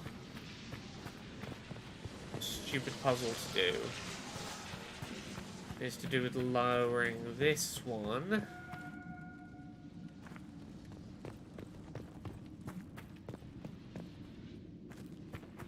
Okay, does anyone in chat remember what the last one of these I need to find in here is to lower the last pillar? We've stood on the pressure platform. We've lit the blue torches.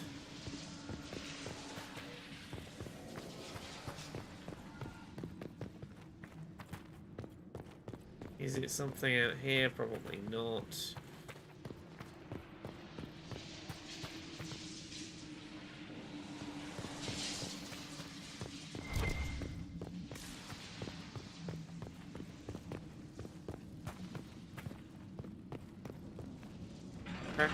I'm pulling this and see if it does anything.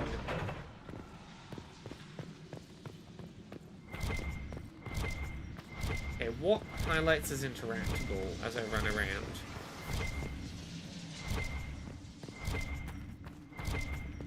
I think lighting the the regular torches just says you did this thing.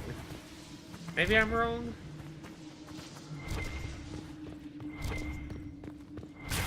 I don't know. I pull this one, and the torches over the red torches over there light.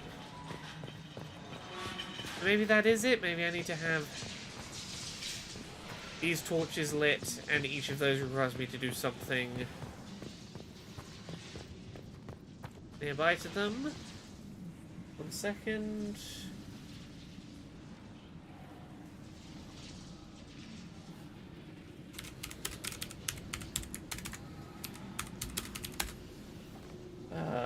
More Gamescom shuffling.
pulling this at some point light these torches. I like these last two torches.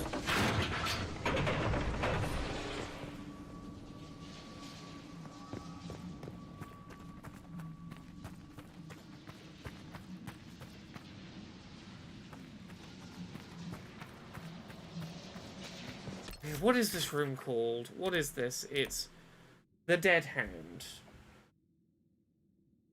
Inquisition, the Dead Hand Cave Puzzle. Okay.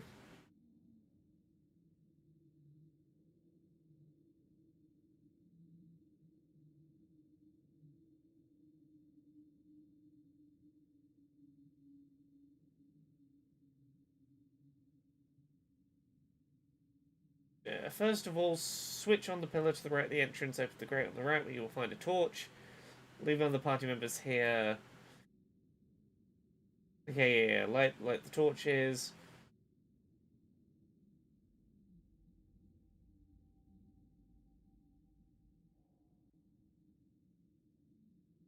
Switch in the corner of the room, the pressure plate. There's one more sphere. Approach the first torch, the one behind the grate. Have the party member remain there and shut the grate with the switch used to open it. Locks the character in. There you find another Oh! Oh, it's that. Okay. It's nothing to do with lighting all the torches. It's... This is why chat was saying to leave someone inside.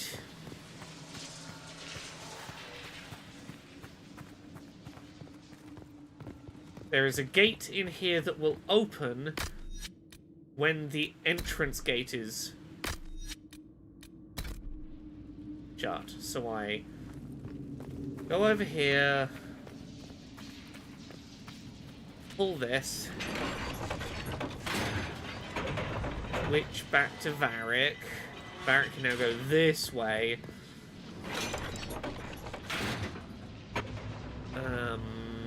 Does that switch alone do it? What did that switch open?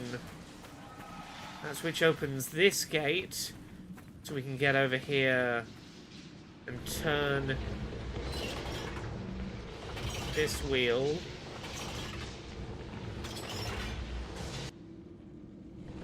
And then we can send you, Dorian, to... Oh, do I need to... Whoever's turning this... hold position while they're turning it?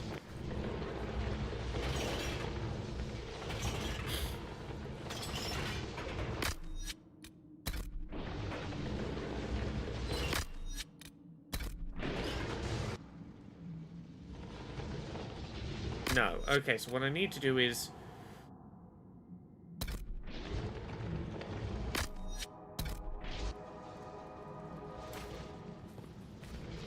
Okay, so if I hold position on myself, then switch...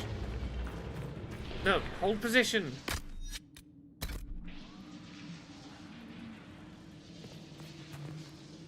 Okay. Then Dorian is going to pull this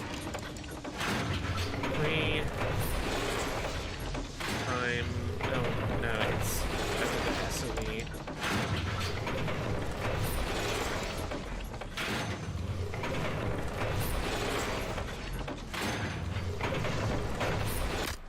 Dorian, hold position. Then I turn this.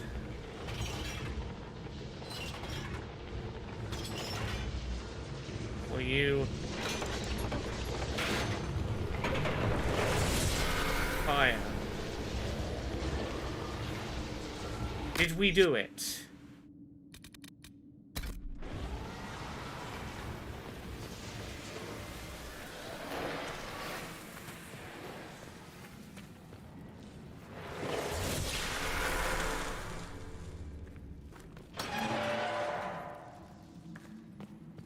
Cool.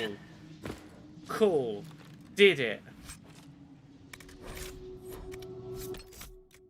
Ah! I just wanted to get out the cave so that I could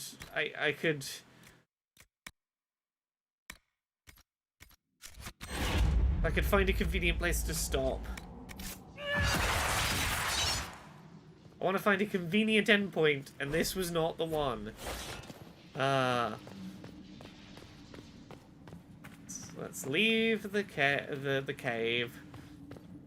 Out we go. Out the other end.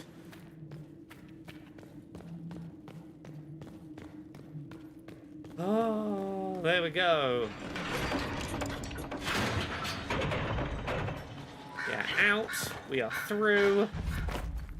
We are presumably pretty close to Cassandra's quest point we've been heading for. One of the rogue Templars.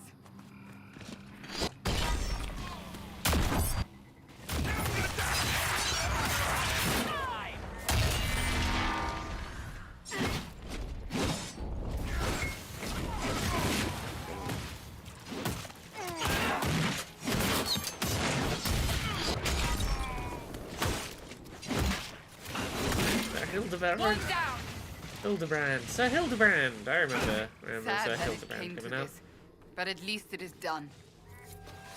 It is done. We have anything else to do in here? We had rifts, working our way up there. You know what? I think this is as good a point as any to save, and we will come back and continue this on Monday. We will have another stream to do on Monday. It's certainly not going to be a late one.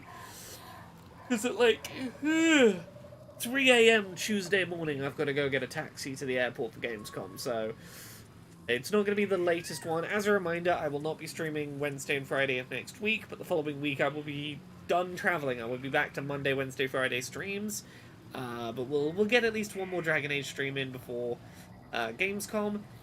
Have a good rest of your day, everyone. Have a good evening. I will see you all soon for more Dragon Age. Have a good rest.